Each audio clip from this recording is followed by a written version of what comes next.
Good morning, everybody. What's going on? Welcome back to Movie Mornings. I'm your host, Sal Martino, and today we're going to be talking about, as you saw in the title, our favorite animated films. Very excited to get into this topic with all of you, and it's going to be a lot of fun. We have a big, long list of films to go over, for sure. Going to get into that Kenobi finale a little bit later on today as well, in spoiler-heavy detail, and lots of other fun stuff. So before we get started here today, guys, please hit the like button below, subscribe to the channel, leave some feedback in the comment section, share this with your friends, and hit that bell for notifications. Sitting with me today is David Trish and Mr. Jose Espinal. What's going on, fellas? Nothing much. Doing good. Ready to talk about animated movies. I got a really well-constructed list, unlike Jose here, who just, copied and pasted the Google list. No, I'm just kidding, but yeah, excited. This is a great show. Can't wait to get it started. Yeah, I was going to say either animated movies or Jose's haircut could have been the main topic today. So it's a nice cut, Jose. We love it. So thank you. Yeah, we appreciate you coming on with it. And yeah, I know, Jose, you had like this big long laundry list. Fucking hell, bro. 3 pages. Down. Oh my God. Yeah. I cut it down to 30 movies. Crazy shit. It's crazier than hell. Look, before we get started today, I wanted to bring something up really quick. I don't even know if the guys knew I was going to be talking about this, but there's been times that stories have maybe popped up that have been like controversial and shit like that. And now we're kind of moving in this direction on this show where we're just really kind of having fun talking about movies and stuff.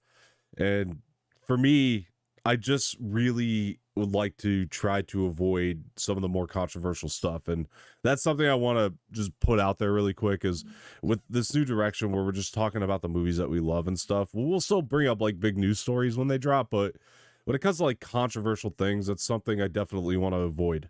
So Ezra Miller's back in the news, and oh my basically, gosh, let's dive into this because this is interesting. Funnest movie topic ever, and we're already talking about this. No, this piece of shit. I'm just kidding. Yeah.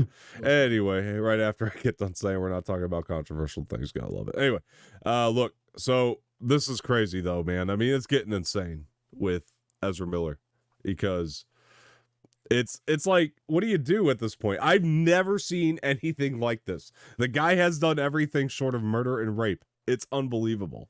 It's getting out of hand. Well, we don't know about that. Yeah, actually.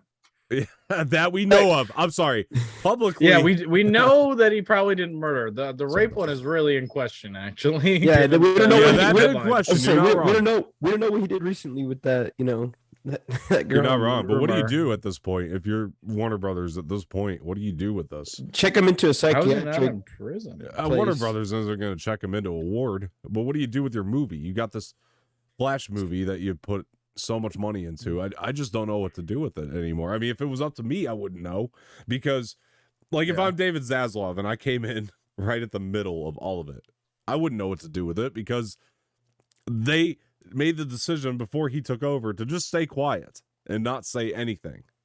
And now here we are with this big movie that's very pivotal to what their plan is with the DCEU. It's probably the most pivotal movie yet in terms of that, because that's going to reset the whole thing or whatever to try to reboot, so to speak. It's going to open the multiverse as well. It's massive. The movie's done. What do you do? I've just never seen anything like this. Deepfake someone else's face over his. Warner Bros. Isn't going to do the right thing. We already know that. So given that they're not going to do the right thing and just not release the movie on that basis and try to get Michael Keaton or someone to recast Flash or redo this thing because that's too big of a loss for them. And obviously they did all the wrong things with Johnny Depp and Amber Heard. So I think that at this point they just don't care. And they're just like, we're just going to release it and hope we make some of our money back. I think that we're just going to put on HBO Max one day. It's just going to be there. That's my feeling. Like, I really just feel like it's just going to be sitting there one day. And because if this keeps up, this is too far gone.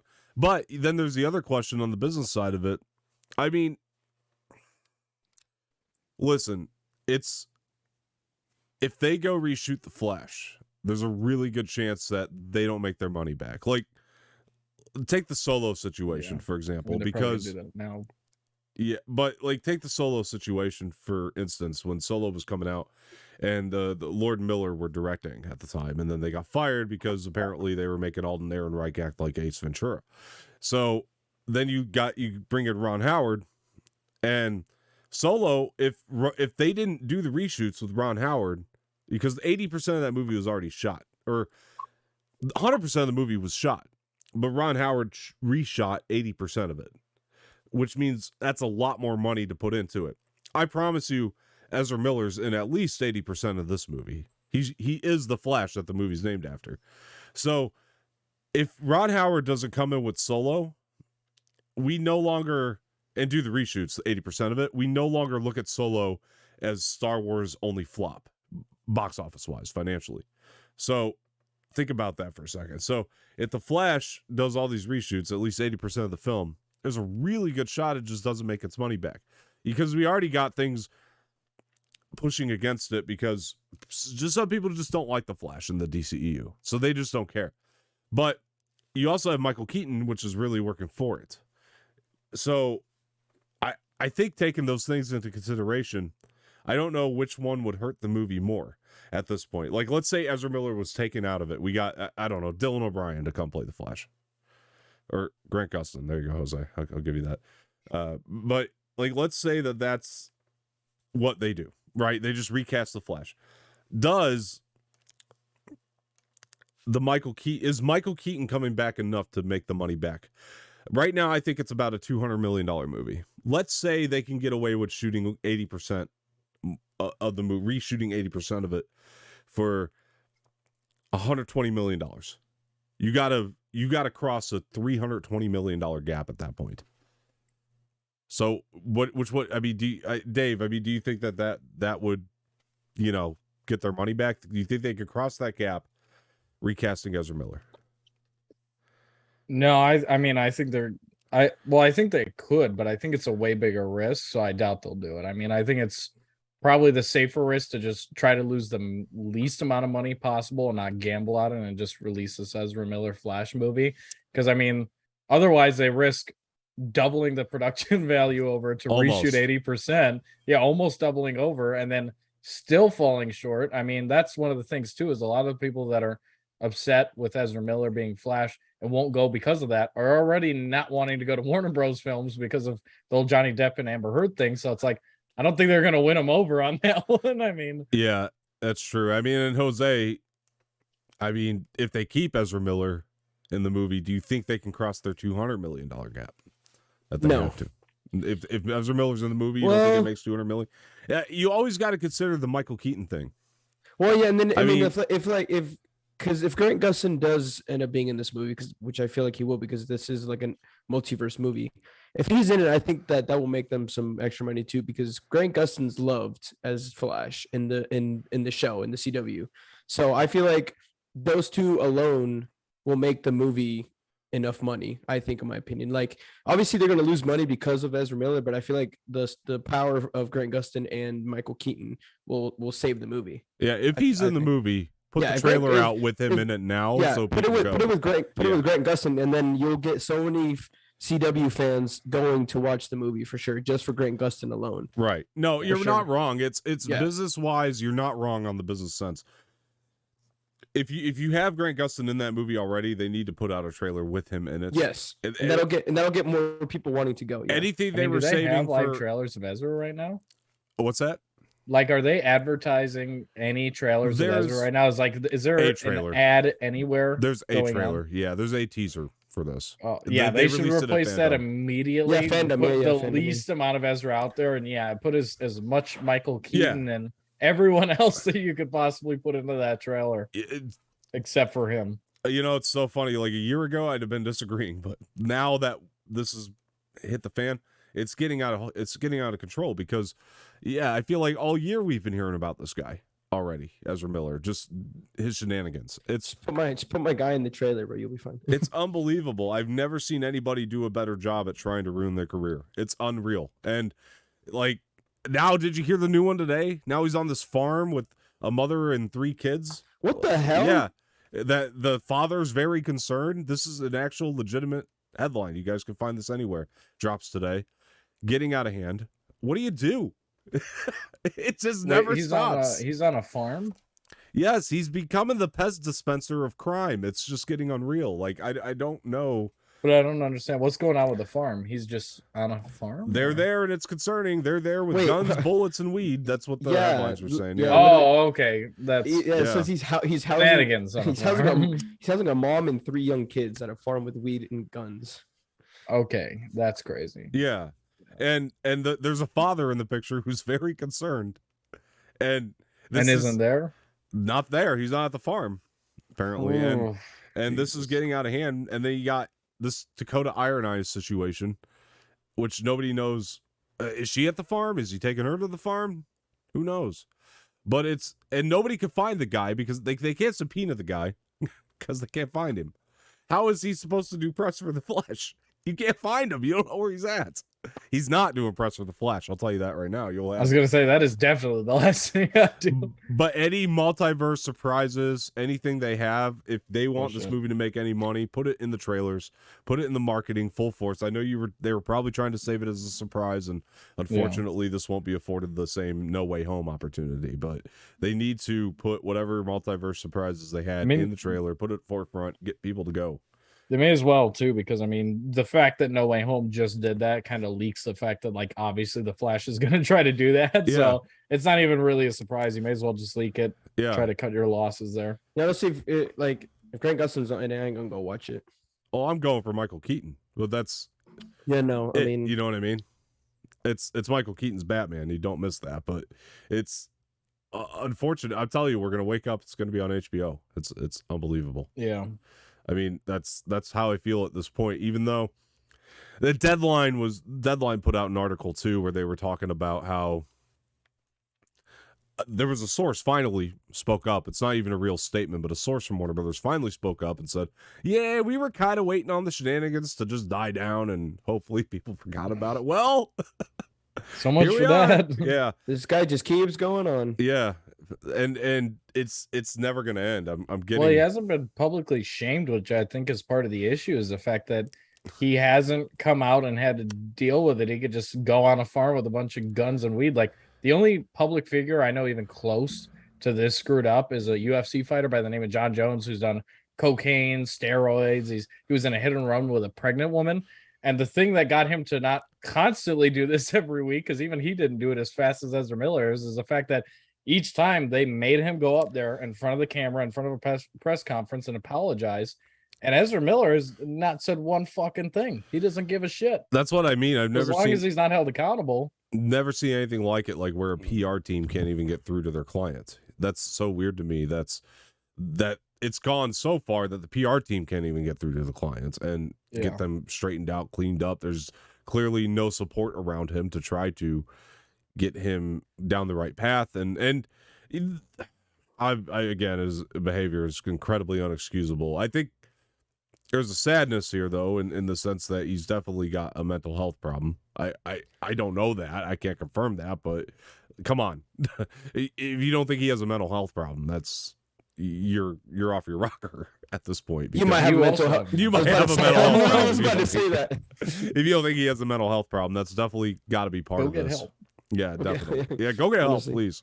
Yes. So I just don't be Ezra Miller. Go get help immediately. I just wanted to bring this up, joking aside about not bringing up controversial topics. I mean, sometimes we're just gonna have to. So, look, and then Dave, with the UFC thing you were bringing up, that actually made me think of something interesting, which is this Vince McMahon thing that's going down. I mean, I know it's not UFC, but it just reminded me of it. The Vince McMahon stepping down from WWE, who's been running it forever, which I don't watch WWE, so I'm not like I don't have stake in it, but like, yeah. So Jose, what do you think of this? Like, Vince McMahon's been the guy for years. He has, but I mean, I'm kind of happy he's leaving. That's what I hear from a lot of people. I did not like him at all. I mean, obviously that's the persona that he put on because it is fake. Sure. But I just was. Is it though? Because now they're starting to say. I mean, he's got accusations stacked up against him, which is all right. Cool. Yeah. I mean, yeah. I mean, I just never really liked that guy. So I'm actually kind of happy that he's stepping down. I'm ready to see who is going to step up and take over and hopefully run this I mean, I'm not going to say better because he did run it really well, but continue to run it as well as Vince McMahon has been running this. Yeah. We need J.K. Simmons in that thing, dude. J.K. Simmons is a fucking killer. Well, that's the thing is, you say that, and so many celebrities these days are actually getting involved. Like, I mean, you have Bad Bunny was there, Logan Paul, what's his name, Pat McAfee. I'm not how to pronounce his name, but yeah, just so many. Jackass, they were there as well. Like Johnny Knoxville. Yeah, so many celebrities are going these days that I feel like any big celebrity could go to WWE. Like it's WWE has turned celebrity so fast. It's crazy. Yeah. Well, speaking of accusations too, let me spin it back to Warner Brothers really quick, because you're David Zaslav, right? You just take over this company, and then you got Ezra Miller, right? And then David Zaslav is probably like, because he's getting caught up by a team of people that have already been there, right? So they're all kind of catching him up on the situations at hand. Not that he probably didn't hear about Ezra Miller in the news, but when you buy a company, you need to know the fine details of that, right? So he's getting caught up by this team probably, right? And he's like, okay, so if we lock down and figure out the Ezra Miller situation, we're good then, right? That's like our biggest faux pas that's kind of running out there right now. And then they're like, no, well, we kind of got this Amber Heard thing going on right now too. Shit. Fuck. What do you do, man? I mean, I don't know what they're going to do about Aquaman 2 either. Granted, that's probably a much easier fix than this Flash thing, because I feel like she's probably not in it that often. The rumors, and nothing's been confirmed, so let me make that clear. Nothing's been confirmed. There's been conflicting reports at the very least, but the rumors have been like 10 to 15 minutes of screen time, right? So we'll see if that's true. I could buy that. Maybe it's 10 to 15 minutes of screen time, because honestly, why do you don't really need, or at least they cut it down to 10-15 probably by now. Looking at it internally, you don't really need the Mira character, I don't think. Like, Mira doesn't need to be an important part of all the Aquaman movies, Amber Heard opinions aside. Like, as a character, she doesn't need to be like one of the most important parts of the movies. So I could actually buy that they just initially already planned 10 to 15 minutes. But what we do know is this, is that in the court, when she had been saying that it was very hard for her to stay in this movie, Alan Horn, who was at the time the president of the film division, said that that's complete bullshit. And she's in the movie as much as we wanted her to be, and anything that got cut was not due to this controversy, it was due to performance. Because she could kid get wrecked. she could spark chemistry with Momoa for some odd reason. So I thought she did a fine job in one. Like I know that it's unpopular to say anything good about her, but you can't doubt talent because of controversy. Ezra Miller is still a good actor. I hate what he's done. He doesn't deserve any more roles.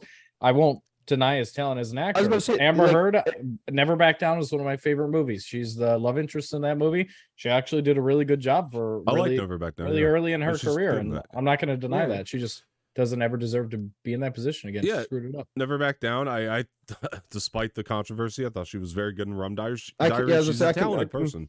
I can put controversy aside from talent when it comes to, and this is the same thing goes for any industry, music industry, film industry. Like, you could put controversies aside. If someone's a good artist and makes good music, I mean, you can tell. Yeah, the art is good. Maybe the artist exactly. Exactly. Like, that's what I mean. Like, Ezra Miller's Fantastic Beasts performances, for example, like, those are amazing. I love his performances in those movies. He's great in those. Yeah, he is. Exactly. But given what's happened, I mean, do I want to see him again on screen? No. It's just, I hate to laugh about it, but it is just getting unbelievable over there. They got 2 mental patients running around out there spewing nonsense. One worse than the other, by the way. According to Ezra Miller's Instagram, he's just in a different universe, so they'll never find him. So he's in the multiverse. That's what he's saying. So it reminds me of the old guy from Family Guy where he goes, "You'll never catch me." You know what? He smoked all the weed from the weed house, and now he's just like in some other world. He just, like, smokes it every day. I don't know what he's on, man, but it's getting out of hand. I just hope they figure it out, because I don't know, one way or the other they're gonna have to, and then Ezra Miller's not gonna be your Flash anymore. I'll tell you that. It's good.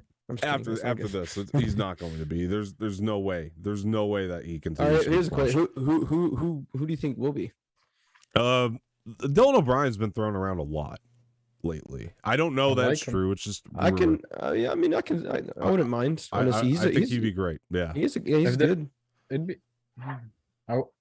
Someone would be a lot cheaper and new because no offense to Dylan O'Brien, but one of the things that they always generally try to go for superhero roles is kind of get like a fresher actor or go with like a big name. Surprised they wouldn't go with one of his friends, Tyler Posey.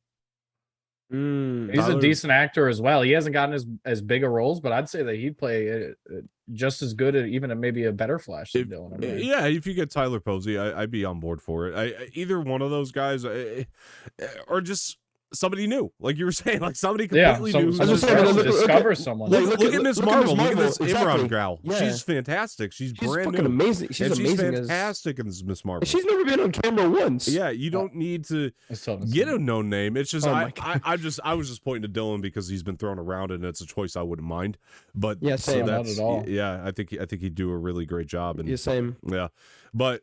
Anyway, so we are going to be talking about our favorite animated films. So let's just start to get into that.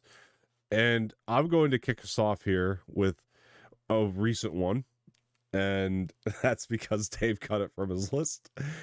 Into the Spider-Verse. Hey, let's go. That movie is incredible. I love 100%. That movie. It is still in my top 3 favorite Spider-Man movies. I've never really gone in to rank my favorite Spider-Mans yet, but I know that one's sitting in the top 3. I honestly can't wait for the second one. Next to Spider-Man 2 and No Way Home, it's sitting right there with them. So it's a toss-up between those 3 for me still. But... Oh my gosh, let me tell you something. My film teacher for my summer class still hasn't finished that movie. He says he gets like 30 minutes in and then just falls asleep every time he watches it. Yeah. I remember seeing that trailer and I said, this looks really good. 100%. Like there were a lot of naysayers about that movie. And I was like, I think that this looks really good for some reason. And it felt good to be right because most people came out of that movie pretty surprised and amazed. And, you know, a lot of people still stand by it as their favorite Spider-Man movie. So it is really good. It's an awesome movie. That was a gem that really, I don't want to say came out of nowhere because they did market it pretty hard. But at the same time, even though I thought it looked really good, I didn't think it'd be that good. And that's kind of, I love those surprises when you get them. And that's one of them. That's one of those great surprises. So I'm very happy with that movie. Yeah. And I wanted to throw that on the list as greatest of all time for sure. So Jose, I know you got a long one, so go ahead and name one of yours. Okay. This one is one that when I was a kid, I mean, I hold close to my heart because my mom used to compare my sister and I to some of the characters, the Aristocats. Aristocats. All right. I love that movie wholeheartedly. And that's one that I just grew up watching a lot. And it's been a long time since I've done a revisit. So I love that you bring it up now because that will make me want to. My mom, so, you know, my mom would always say that my sister was obviously I forget her name. The girl, the baby girl cat. I forget her name. I forget it. Her, and then she would say I was Toulouse because he was the messy one. And then my dad would be, you know, the orange cat. Forget his name. God, but yeah, like that one I hold close to me because like we just like it's like our family in that movie. Yeah, for sure. That's a good one. For sure. So Dave doesn't watch cartoons, so I'll just go with my next one. No, I'm kidding, Dave. Go ahead. Depression sets in. I don't watch as many cartoons, but that's why a lot of mine are going to be kids movies because there were a lot of kids movies I've always loved. This first one, believe it or not, I don't believe is just, and mine's going to be kind of in order here, but I don't believe the first one here is not just the best animated movie, but I think it is undoubtedly the greatest movie of all time. I actually put it above Empire Strikes Back, Goodfellas, all these movies I really love and adore, as you guys know, and that is Shrek 2. Oh, wow. That is an awesome movie, though. Like, you want to talk about... Climax of Shrek 2, dude? I could watch that all day on a loop. You want to talk about some of the greatest sequels of all time. You put Shrek 2 on that list because... it delivers. Shrek is God. I don't agree with you in the sense that it's better than Empire. Yeah, same. No. Dude, easy. No. But that's. But Shrek is love. Shrek is life. But everybody's greatest of all time is typically going to be different. But what I will say is, you want to talk straight or greatest sequels of all time. Shrek 2 was on the list. I love that movie. It's incredible consistency with the first film and just carrying the story forward in a very natural and great way. I love Shrek 2. Funny enough, the first Shrek was on my list. So wow, that's awesome. Well, let's talk about Shrek really quick too, because Shrek. If we're gonna talk about Shrek 2, we have to talk about. We have to talk about. Yeah, we have to. Got to talk about the OG. Yeah, Shrek, obviously. Oh dude, my gosh, it's so fun. Just the comedy in that the comedy in that movie. It still has the most savage line ever when Lord Farquaad goes, "That is the ugliest thing I've ever seen." He goes, "That's not very nice. It's just a donkey." Immediately deflects, bro. I was like, "What the fuck?" You got this incredible stellar cast: Mike Myers, Eddie Murphy, the best role Cameron Diaz has ever done, and John Lithgow, Antonio Banderas as Puss. I mean, Antonio Banderas as Puss in Boots, introduced in the second movie. You got this stellar cast for these things, and DreamWorks. I think they had like Ants at that point, and that was like their only real big. That was a good movie. Flick. That was a really they had other stuff, but it wasn't like they weren't massive in animation, like say like Pixar was. Like Ants was a hit. Ants did well. Ants was great. Yeah, that was going to be on my list too. But yeah, Ants I love. But yeah, when Shrek came out, it was like this. And one of the things that I think was just always so appealing about it as a kid is it was like it had adult humor in it, and it really honed in on its adult humor. It didn't stray away from that, and the story just felt mature. It's a fantasy story. Bro, too, the ogres have layers. That scene to me is always like that's I put emojis next to each movie, and for Shrek 2, I got an onion, I got an ogre, and I got a Puss in Boots. Nice. Because ogres have layers part from the first one is one of my favorites. That is so funny. It's amazing. Yes, it's iconic. That line, ogres are like onions. Yes, I love that. Yeah. Blue flowers, red thorns. Blue flowers, red thorns. Love that part. And just Eddie Murphy delivering on comedy. You're a girl dragon. Yes. Of course, if ever given the choice to do a Shrek live action, I'm sure they would scrap Eddie Murphy like they did Mushu because they're evil. Oh my gosh. People. Yeah. Man, but let me tell you, yeah, that's a great pick, Shrek, and I don't disagree with that at all. Thank you, sir. Yes. All right. So I'll go ahead with my next one because this is one that I just have incredibly fond memories of seeing just not actually that long ago. 2 years ago, this was really when the pandemic was starting, and I know a lot of people are going to disagree with me being on the best of all time, but this movie just captured my heart in a way I didn't think it would. And it might not even be top 10, but it's one that I think is worth mentioning here, which is Onward. I think that movie is so underrated. I love. Still haven't seen it, so you know. Much. Really? Okay. Yeah. I recommend this one. I thought this was so underrated. I heard it was like my sister watched it. So she said she liked it. It's beautiful, man. It's really good. It's a love letter to the filmmaker's father, which I really enjoy. That's Chris Pratt and Tom Holland, right? Yeah, it's Chris Pratt and Tom Holland who do a phenomenal job. You just buy their chemistry on screen as brothers, and this journey of, I don't want to give too much away, but they go on this journey to I kind of have an idea of father. It's wonderful. Kind of an idea of what the movie's about. Fair enough. You want to talk about movies that made me tear up? Oh my god, I've got a couple on here. All right, well, go ahead with your next one then. Well, this one's I actually saw this one recently too. It's one that I've seen so many times. It's definitely one of the biggest underrated Disney movies, and I saw it recently. It's when I visited a lot. It's Treasure Planet. Treasure Planet is a big part of my childhood, and I love same. And not enough people talk about it. So exactly, it's underrated. That's what I mean. It's like it's incredibly underrated. I love Treasure Planet. It's so good. Yeah. I love that movie. Yeah, man. and I remember getting the DVD when I was a kid, and they had a game on the DVD, which was awesome, and you can actually like go through Treasure Planet. That was one of my favorite aspects of it. I got that one too. Yeah, that so cool. So cool. Remember when they used to put games on DVDs? Man, I miss that. You don't get those Blu-rays anymore, really. So exactly. Hopefully, like Disney Plus comes out with like animate or interactive extras or something, because they need to bring those back. They were just fun, and I think a big part of my childhood. So yes, I love Treasure Planet. Great pick. Great pick.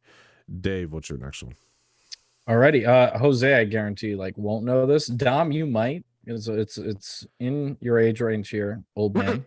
And this is an old school Disney folktale, John Henry, and this one means a lot to me. I mean, John Henry is a former American slave who is freed. His wife makes his chains into a hammer, and he begins to work for his freedom and land. Sounds interesting. Really does sound interesting. Yeah, it does sound interesting. I've It's heard of it, and I've never seen it. The song in it, the music to it is outstanding. Wow. I guarantee you it matches up or surpasses almost any modern Disney movie. And I mean, that's like when I do heavy work, like if I got to do some heavy lifting work, that song is all that plays in my head, dude. Damn. And yeah, the man beat a steam engine, and he's a true American, fought for freedom in the Canaan land to build his future. Yeah, I mean, you just can't beat that. Yeah, wow. I'll watch this. This does sound like really good stuff. Dude, I'll buy it for everyone here. Please, I'll give it a watch. I'll give it a watch. That goes straight to my heart. Love that movie. Absolutely. So the next one I'm going to bring up is also probably within the last 6 years, I would say, came out. This movie I'm going to bring up was another one of those surprise movies. I didn't think it would be as good as it actually ended up being. I remember seeing the trailers and getting a laugh out of them and thinking it looked good, but I didn't think it would be this good. And that movie is a Disney animated film called Zootopia. I thought Zootopia was wonderful. Yeah, no, that movie is wonderful. That one was gonna make my list. I probably should have put it on there, but I just had too many pages of movies. But yeah, that is. I'm glad you brought it up because I remember the first time I watched that movie, I really enjoyed that, and I've rewatched it a couple of times, and yeah, that's just a great story, great movie. You know, it was just really good. Such a delightful film. I love Zootopia so much. I can talk about that one all day. I mean, Jason Bateman just such a great lead voice for that, and I love Zootopia, but another surprise in there for me. Dave, I know you were kind of gone for a sec. Did you have any thoughts on Zootopia? Or yeah, I actually haven't seen it yet. I saw it in passing at my brother's house when my niece was watching it, and it had one of the trippiest scenes I had ever seen, which was the cop chase through like the rat city. That's really good. Yeah. And I literally saw that, and I remember telling my sister-in-law, like, "What the fuck is this movie? I want to watch it tonight. This looks so good." So I've just been waiting for me and my fiance's schedules to line up and for her to not be in the mood to watch Game of Thrones, so I could be like Zootopia time. But yeah, it looks amazing. Yeah, it's a great movie. It's a great movie. Hilarious too. All right, Jose, what do you have next?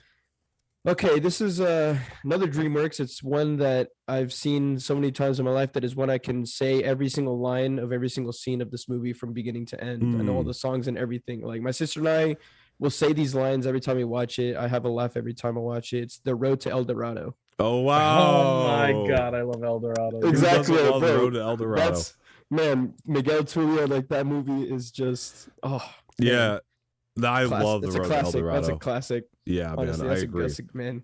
That's a good one. Road to El Dorado definitely was a big part of my childhood for sure. Yeah, it's a great movie. I haven't seen that in ages though. What are some of those classic lines you can quote from it? Well, there's Tulio, the hip. There's that one. There's show me something.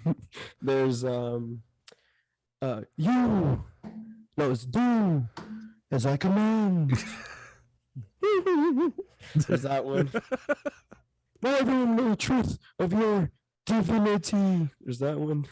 Man, there's just so many lines in that movie that are such classics, man. It's such a good. I laugh every time I watch the movie, man. I only needed two. Anyway, Dave, what did you go with? What's your next one, Dave? My next one, another classic here, one that hits home. You guys actually have seen that I got the at my shop, the escape room, I got the life sizes of these guys, and that is Monsters Inc. Mike Wazowski and Sully. Yes, that one's on my list as well. Yes, Monsters Inc. Man, what a classic. That's one of the things about a lot of these movies is they're probably going to be ones we saw as kids, and we just hold fond memories surrounding the experience seeing the film too. And for me, was Monsters Inc. was one I remember going with my entire school almost to go see the elementary school because we went on a field trip to see it. I was in elementary at the time, and I love Monsters Inc., dude. I still hold it up. I remember just watching the movie and wanting to get the merchandise, like the toys. That opening song still makes me want to snap to and be like, "Is fucking Monsters Inc. on right now?" That open. Oh, it's so good. Oh my god, grabs my attention every time. And I remember when I was a kid, I made my mom buy every cereal until they had the spoons back then.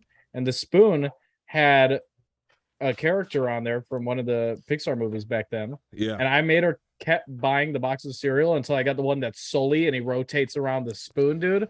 Oh my! What I would do to get that spoon today? I'm gonna remind myself to go on eBay and buy that. Yeah, and Pixar at the time wasn't the Pixar we knew today because Finding Nemo hadn't even dropped when that came out yet. So you had like a couple Toy Stories and a Bug's Life, and that was almost it. So like I remember being so like that was probably the movie to me that solidified like, okay, Pixar's like a thing.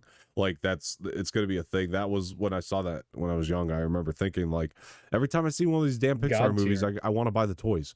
And that's such a testament to their storytelling and just the character work that they do. And honestly, the concept of Monsters Inc. is just amazing and so original at the time. You never really saw that where it was now we're gonna follow the monsters that are under your bed, you know, and it is a genius concept. And I even I'll pair this in here, Monsters University a lot. I thought Monsters University was phenomenal. Such a great film. Yeah, that was amazing too. Yeah, I love that movie. Monsters University was great. I got to go back and rewatch those now. So yeah, 2319. That's right. 2319. It's one of the best.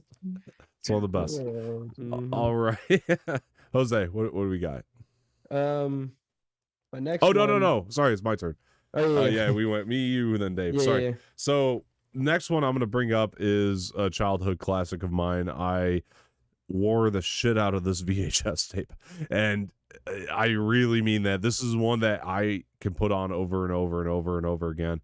And my sisters got so mad at me when I was younger because I'd watch it so much. But Sword in the Stone is one of the best Disney animated movies of all time. It's one of the most forgotten Disney animated films of all time too. By far. Yeah, for sure. Nobody talks about it, but the story is so great. It's a King Arthur story, and just it is. That's what it is. It's based on the King Arthur lore.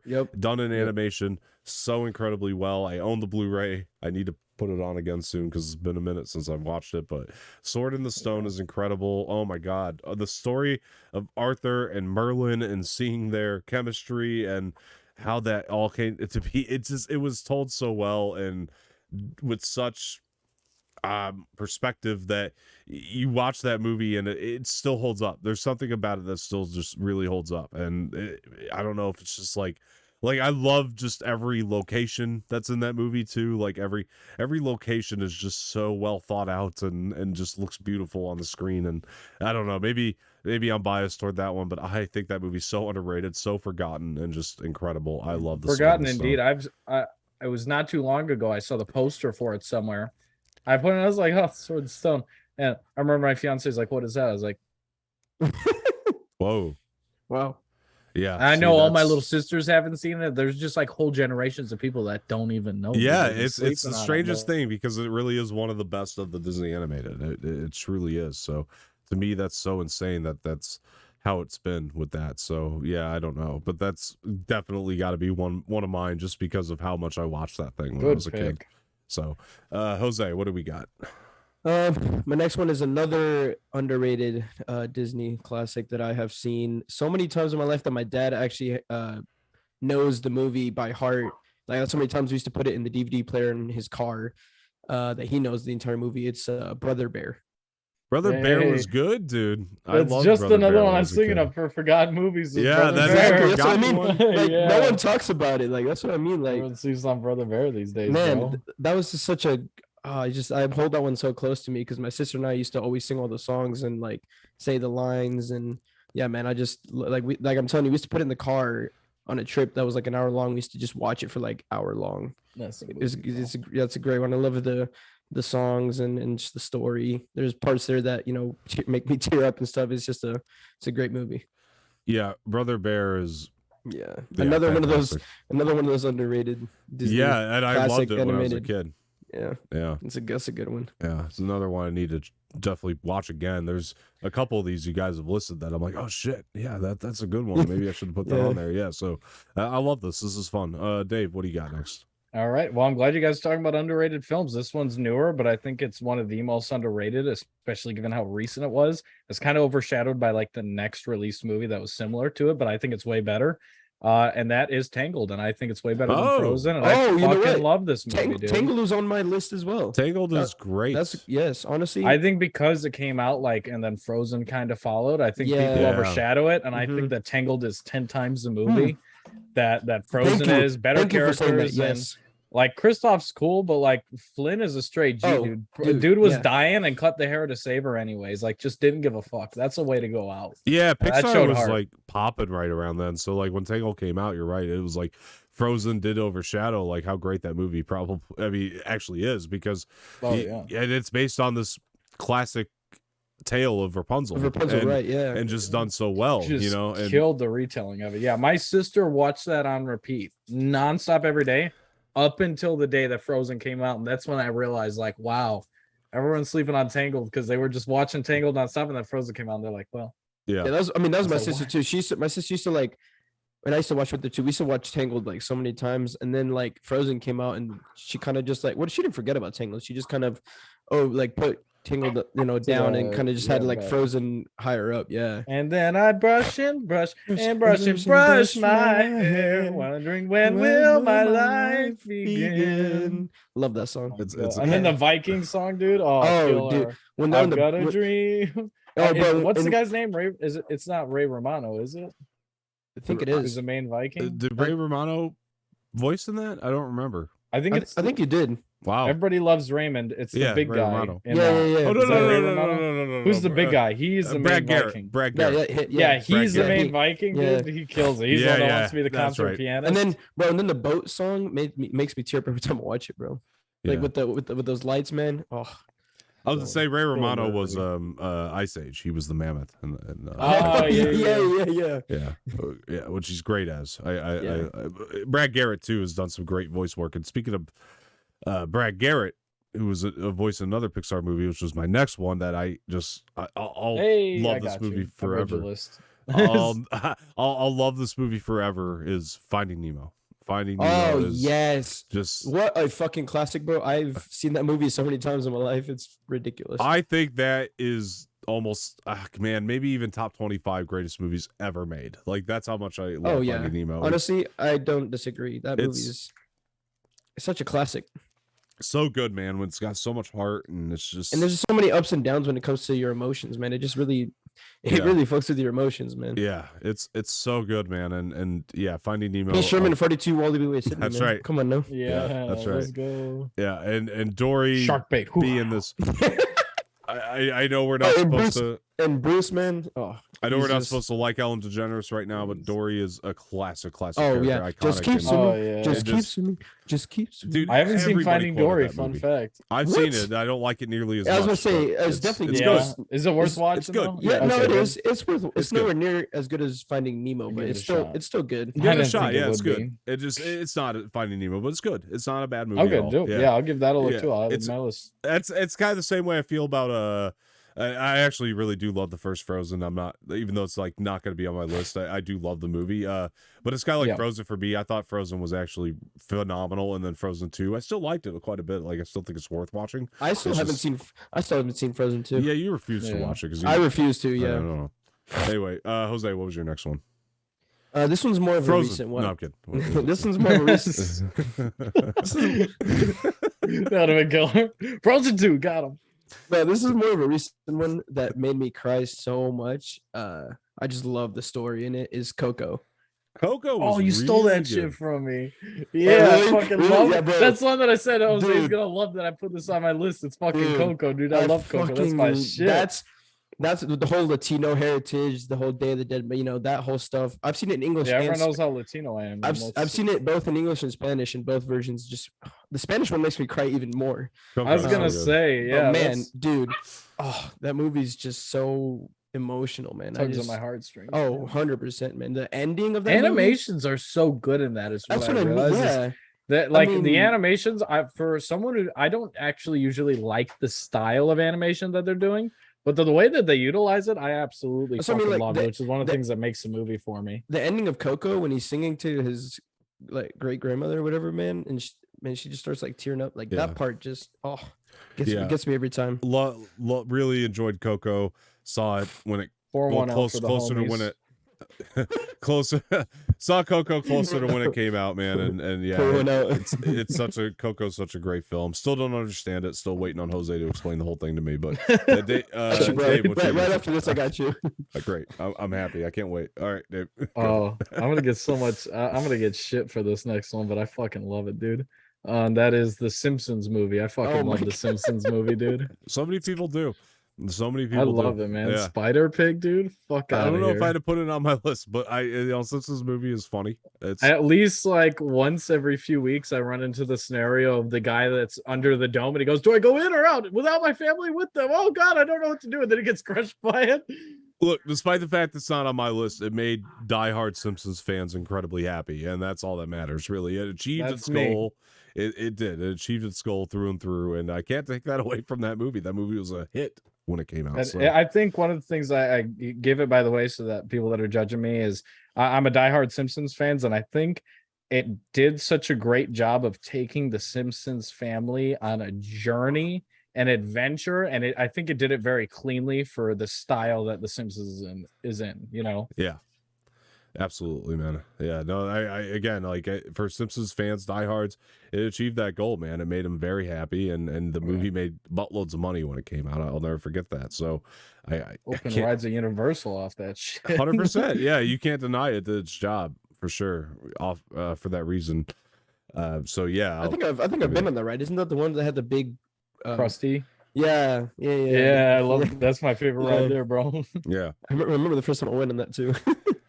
Now we've named a lot of great movies so far, but y'all are asleep. Let me tell you right now, because I can't believe it hasn't come up yet, because it's one of the best. Might be next. It's probably on my list, honestly. Peter Pan, Disney. Oh my God, Peter yes, Pan. That's on my list. Oh my gosh, incredible! Has mythology that I just love. Yeah. Whatever. Bro. Peter Pan was the It's shit. Not that it's bad, but like the best Peter Pan story is the live action fucking called Hook. So put some spec on. I do love Hook. I do love Hook, man. I'm a big... That's the only reason I didn't put it on there, because like Peter Pan's good, dude, but fucking Hooked, dude, is way better. And Peter Pan's like a sack of shit, dude. Hook all the way, dude. I'm excited for that new live action that they're making for Peter Pan. David Lowery's Peter and Wendy. Yeah, yeah. I'm looking forward to it. I love David Lowery, so I think he'll kill that in a good way. He'll kill that movie. Yeah, man. No, Peter Pan. I watched that as a kid. That was another one like right there with Sword in the Stone. I just wore the shit out of the VHS tape, and yeah, it's 100% amazing. Jose, what's your next one? Let's see. Okay, another classic here. I know Dave, him and I were talking off camera about this one. Ratatouille. Fuck yeah, bro. Throw on some Ratatouille. This movie, dude, when he's cooking the cheese and gets struck by lightning, dude, that's fucking god tier shit right there. I fucking love that. When his brother's like, "You're involving me in crime, and I let you. Why do I let you?" Such a blast of a movie. The grandma man. trying to fucking blast the rats, dude. They tear apart the house. Like just the intro to that fucking movie, dude. He's grabbing fucking dew off the grass and rosemary and shit. That's legendary shit. Such a blast. Man. I mean, that might be what I would consider. It's really tough. You guys could correct me if you think there's one that came before that kind of falls into this category, but I would probably consider Ratatouille Pixar's first straight up comedy. Like it's just based in comedy more than anything else, and that's probably one of the reasons I think it's been regarded so well throughout the years. I mean, I still know a lot of people that talk about it and hold it in such high regard. Yeah, I mean, I rewatch it so many times. I mean, it's such a comedy that there's been so many memes made from it. Yeah, in a comedic way. Like there's that Gordon Ramsay meme that everyone makes with Ratatouille. Yeah. So like I see where you're coming from. I wouldn't disagree. Yeah, it just became iconic because it was just such a laugh riot, and I think that kind of kept people going to see it over and over and over again. Yeah, made buttloads of money when it came out too. So that's that's a great pick. And whose pick was that again? I'm serious, I don't remember. All right, Dave, go ahead. What's yours? Alrighty, next one up. I think this is one of the greatest Disney movies of all time, dude. Got this stuck in my head. Means a lot to me again as a film, and how I live my life. And that is because I'm always pretending to be a man when I'm really a woman. No, I'm just kidding. It's Mulan. Oh my God, yes, absolutely. This one's on my list. This one's on my list as well. Yeah, this movie, man. Claps. Standing ovation for Mulan. Look, again, I mean, Eddie Murphy again, just, as Mushu, man. I mean, like, come on now, dude. You know what's crazy about Mulan, and I'm being serious, this is just my own personal experience with it. When I was younger, I didn't love it. Like I do now. Yeah, it wasn't until I got into the teenage years I reappraised it and actually I saw it so many times when oh my God. That's another one of those Disney movies that my sister and I like. We might not know all the lines, but we know like a big chunk of them. Like dude. The Be a Man, dude. I was sitting there fucking punching the air like, dude. fucking singing along. Yeah. I know. It's got one of the most iconic soundtracks of all the Disney animated, 100%. And I love it now, obviously. But like when I was a kid, for some reason, I didn't hate it. If it was on, I'd be watching it. But like I didn't hate. My the guy movie. was sexist. I'm just kidding. No, I had nothing to do with that. For some reason, when I was younger, I just whatever. To me, it was fine. It was fine. And then like when I got older, it was like, man, the music holds up, and just the story and the mythology in it. It's wonderful, dude. I love that movie so much. So yeah, man, that's a great pick. Now my next one is it's a classic story of good and evil. It's almost Shakespearean. This is how great this movie is. I'm about to name. And I think it belongs in a list probably of the. Oh, I forgot about Romeo and Juliet. Fuck. No, it's not that. But I think it belongs in a list of maybe the top 15 movies, best films of all time, best films ever made. Maybe my top 15 personal favorites, and that is Lion King. Oh, that one's on my list Lion as well. King is dude, I mean, a masterpiece. It's a masterpiece. Like, let's call it how it is. What the fuck? No, what's that for, bro? Come on now. No, it's a masterpiece, bro. Out of here, dude. The story, the soundtrack. I mean, like Lion King has one of the most iconic soundtracks too of all Disney. It's just Hamlet, like lulz. It is, but it's phenomenal. And 100%. It's Hamlet retold in a way that children can understand. Yeah, and I think that's part of what makes it so compelling and phenomenal. And the score, Hans Zimmer's score, that was like before Hans Zimmer was popping, you feel it's got some of the best music. I'm glad you guys like it. I just can't relate. Fair enough, man. I think that movie is a masterpiece. It belongs in my top 15 favorite movies of all time. It's one of my. Yeah, I was about to say it's definitely for Disney wise. It's one of my tops. Yeah, for sure. That movie's so good, so phenomenal. All right, Jose, what's next? You guys might disagree with me, but I think this is one of the best animated like video game movies. It's one that I watch a lot and I've seen a lot, and I just revisited recently as well, and that's Wreck-It Ralph. Oh, I really like Wreck-It Ralph. I love Wreck-It Ralph. Yeah, man, that movie is so good. I mean, the sequel isn't as good. That's what I hear, and I need to watch it. Yeah, I need to watch Ralph. Yeah, it's not. It's. I mean, they put all the. It's I. Don't ask me why I never went to see it either, because I love the first one. So for some reason, honestly, I mean, it's not one. Why risk it? I mean, you should watch it, but I was gonna say like, I mean, yeah, but the first one, man, it's just such a classic, man. The movie's. It's a great pick, man. When he's falling and he's gonna go and punch the soda fountain thing, that part makes me tear up every time. Yeah, when he's saying that line, oh man, that movie's phenomenal, and it's got emotional moments, and maybe the next. It's got real dramatic moments, but it's also very much a comedy, and maybe that I would put that like I think like Ratatouille and Inside Out and Wreck-It Ralph belong in a category on their own, like in the Pixar world. So yeah, that I love Wreck-It Ralph. It makes me laugh every time I watch it, and also makes me very sad every time I watch it, like Jose was just alluding to. So yeah, Wreck-It Ralph was a really phenomenal movie. Maybe I will check out Ralph Breaks the Internet. I hear it's not good, but maybe I'll check it out. Watch it with me. Watch it with me, Dan. Oh yeah, for sure I will. No, but you know what's weird about Ralph Breaks the Internet though, that I just never understood, and maybe I don't know, one of you two can explain it to me, is I remember that getting such preconceived hate, like before any reviews came out, and Wreck-It Ralph was such a hit, yet for some reason when Ralph Breaks the Internet came out, it had like this preconceived hate to it, to where people was the trailer out already? The trailer was, but I thought the trailer was pretty good. I thought the trailer was pretty good. I don't know. Maybe we're like, oh, this just doesn't look as good as the first one. And people were like, there's no way this will be good. And I was like, well, it's Pixar. You would think, but I don't know. For some reason, they guessed right. Maybe. Yeah. I haven't seen it, but it was just the weirdest thing when that thing got such preconceived hate. It's like, I mean, I wouldn't say I hated it. I just didn't like it that much, or as much. I feel like people don't hate Pixar movies. Like other than, isn't Cars 2? Yeah, oh, bro, I think other than Cars 2, I don't ever hear like, man, I fucking hated that Pixar movie. Cars 2 and Cars 3 were like, I hear. Oh my god, good. Those things were. I didn't even see Cars 3 because I watched Cars 2 and I hated Cars 2 so much that I didn't even like waste my time with Cars 3, and I still haven't to this day. Cars is ahead of after my time. It was by the time the Cars came out, I was just like already like fucking with Transformers. So I was like, as far as that, I'm too old for this shit, bro. Transformers coming out. You think I'm gonna go see Cars, bitch?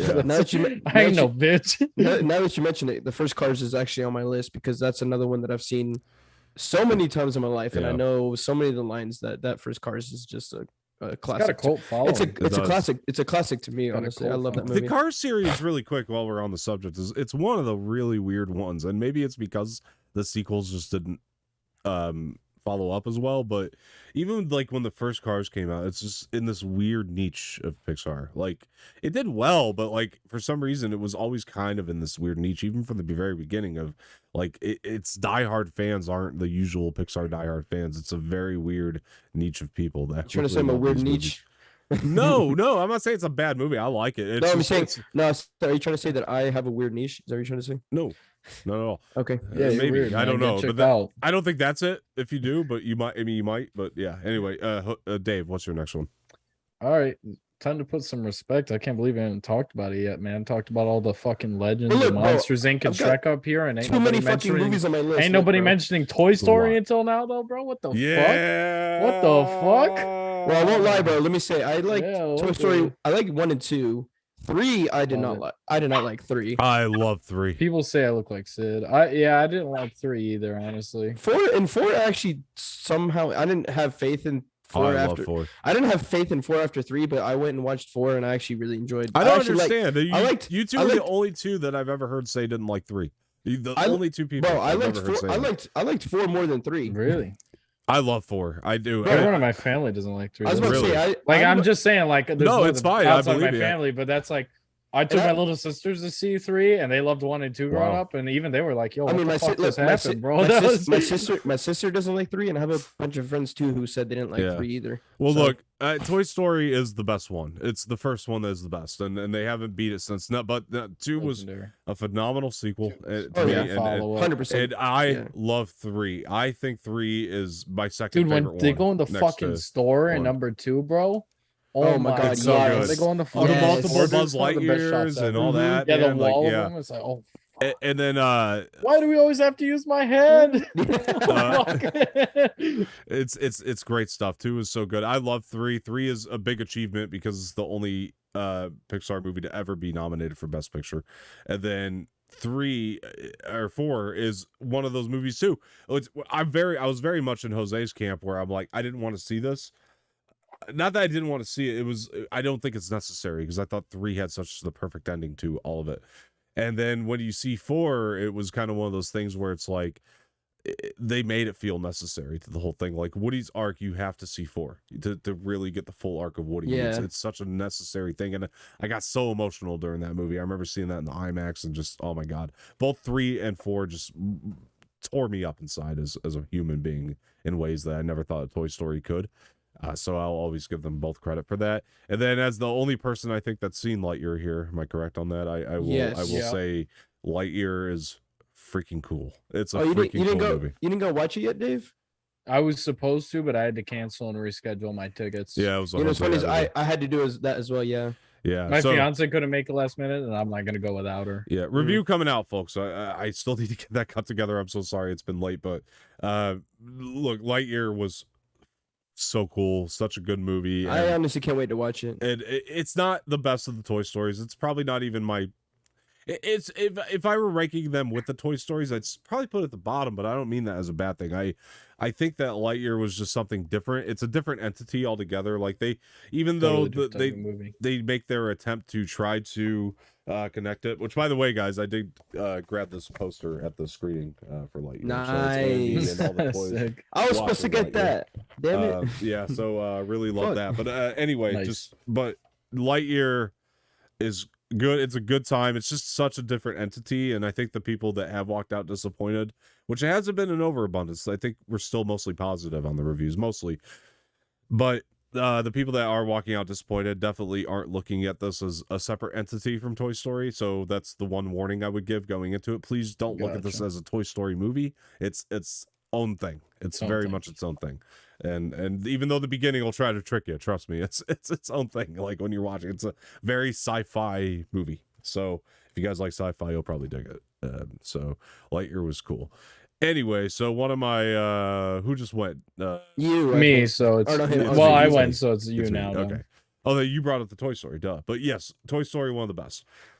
for sure, and needs to be spoken about. You got a friend in me. So yeah, some other folks might be a little bit smarter than I am. Big and strong. Good too. Yay. None of them will ever love you the way I do. Recording studio? Yeah, fucking sign me, bro. Bro, I didn't know this was a sing-along video as well. I know, there's been like 2 already. Oh, shit. Before I forget, can I do a really quick honorable mention? No, you can't sing a song really quick. No, no. Hey, go ahead.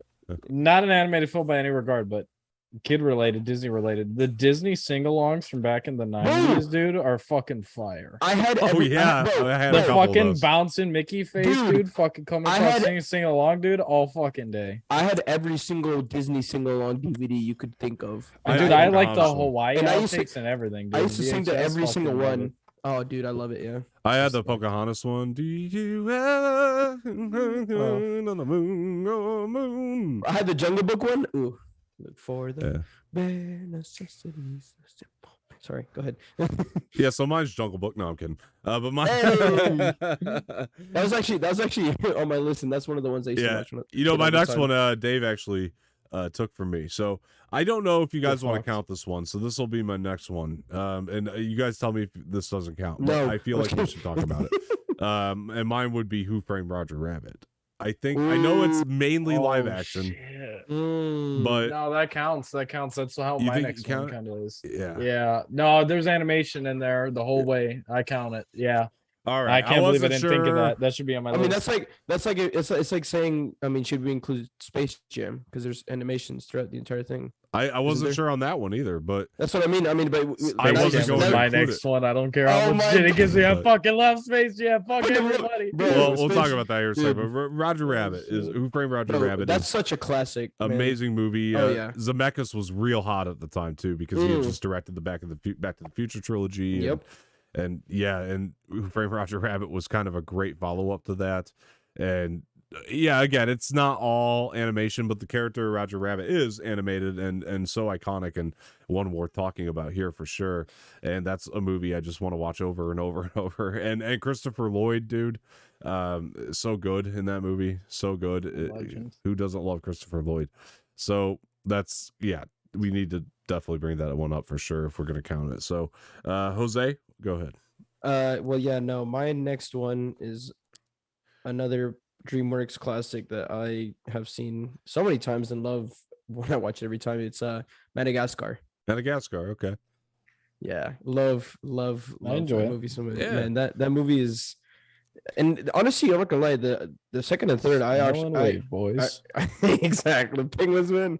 Smile wave, dude. Penguins are the shit. Yeah. And the second and third, I'm not gonna lie, I enjoyed too. Not obviously not as much as the first, but the second and third are also really good. But well, the first one's that was when Pixar was really popping. Because after Shrek or DreamWorks, I'm sorry, was really popping because after Shrek you had Madagascar and Kung Fu Panda and things of that nature. And it just Kung Fu Panda is also on my list. Kung Fu Panda is great. Oh, yeah. Dude, Jack Whooshy Fingerhole motherfucker. Kung Fu Panda is great. Man. Fuck with me. Dude, I ever get mugged, dude, I'm putting someone in the Whooshy Fingerhole. They ain't gonna do shit. Same. I can't wait to get blasted one day in a real like street fight because I'm going to be like fucking Whooshy Fingerhole and they're just going to knock my ass out. But it was worth the meme. Yeah. All right, Dave, what's next? Oh, Space Jam, baby. Fuck yeah. Space Jam. I don't care how much shit I get. Yeah, biggest thing that everyone misunderstands is that Michael Jordan is there. It's not his movie. This is a fucking Bill Murray movie, okay? And Bill Murray's a fucking legend in this movie. Can't even deny it, bro. What kind of camera is that? I love Space Jam, dude. Oh, dude, such a classic. You got our boy from Jurassic Park in there, Wayne Knight, who's playing he's fixing a divot. I love that movie so much, man. I can talk about Space Jam all day, and it's a real tribute to Michael Jordan, though. Like it is. Yeah. Like at the end of the day, they made that movie as a LeBron tribute doesn't to deserve Michael to be in Jordan. that spot, dude. Yeah, no, bro. I still haven't seen that one. You know what? What's funny is LeBron's not the problem with that movie. There are a lot of other things that failed that movie, and I'll be real about that. No, LeBron's the issue with that movie. It should have been Kobe if it was anyone else. Kobe. Yes. I'm not a LeBron fan by any means. I really not, but I gotta say, he's not the problem with that movie. I was actually surprised that he did okay in it, and then everything else ended up is what ended up tearing that thing to shit, because that movie is terrible. It became one big 2-hour Warner Brothers commercial, piece of shit. but and as opposed to, you know, really all you had that Warner Brothers is trying to advertise in Space Jam is the Looney Tunes, and it was simple, and just, you know, Michael Jordan gets sucked down a golf hole. We got to go get him. And it did the job as well. It really did. Yeah. Dude, I love Space Jam, Dave. Nobody's gonna give you shit for that. Yeah, no. It's look, so and good. if they do, I'm sure we'll get shit in the comments. We can square up to them together. If anyone's gonna comment shit on something, it's gonna be Space Jam. I'm sure. Probably, but I still love it. We'll square up to them. Don't worry. Yeah, for sure. All right, Jose, what's next? Wait, you're next because Dave just went. Dave just went. I was gonna say. Yes, so mine. Sorry about that. Nice. So I said that like Goldblum. Like, mine is yes, and yes. So mine is gonna be Horton Hears a Who. Oh my god! How could How could I forget that on my list? I fucking love that movie. Dr. Seuss's Horton Hears a Who. Bro. Phenomenal. Dude. That movie is so fucking amazing. I have seen that movie. Like, that's another one of those that I've just seen so many times. I know like the lines, man. It's the pairing of Steve Carell and Jim Carrey as your main two voice actors, and just a story that ended up being so heartfelt for reasons that you didn't really think it would be. You know, a lot of it deals with that. I can't remember his name, the kid in the movie, and it just becomes such a heartfelt story, and in a way, again, that you just really never thought it could be. And man, I love that movie. I love Horton Hears a Who, but one that's not talked about enough anymore, for sure. Yeah, it's another one of those kind of underrated ones. Kind of forgotten. Yeah. And I really love it. I still think it's great. I still own the DVD for that one. I watch it a lot. Yeah. All right, what's next? What's next?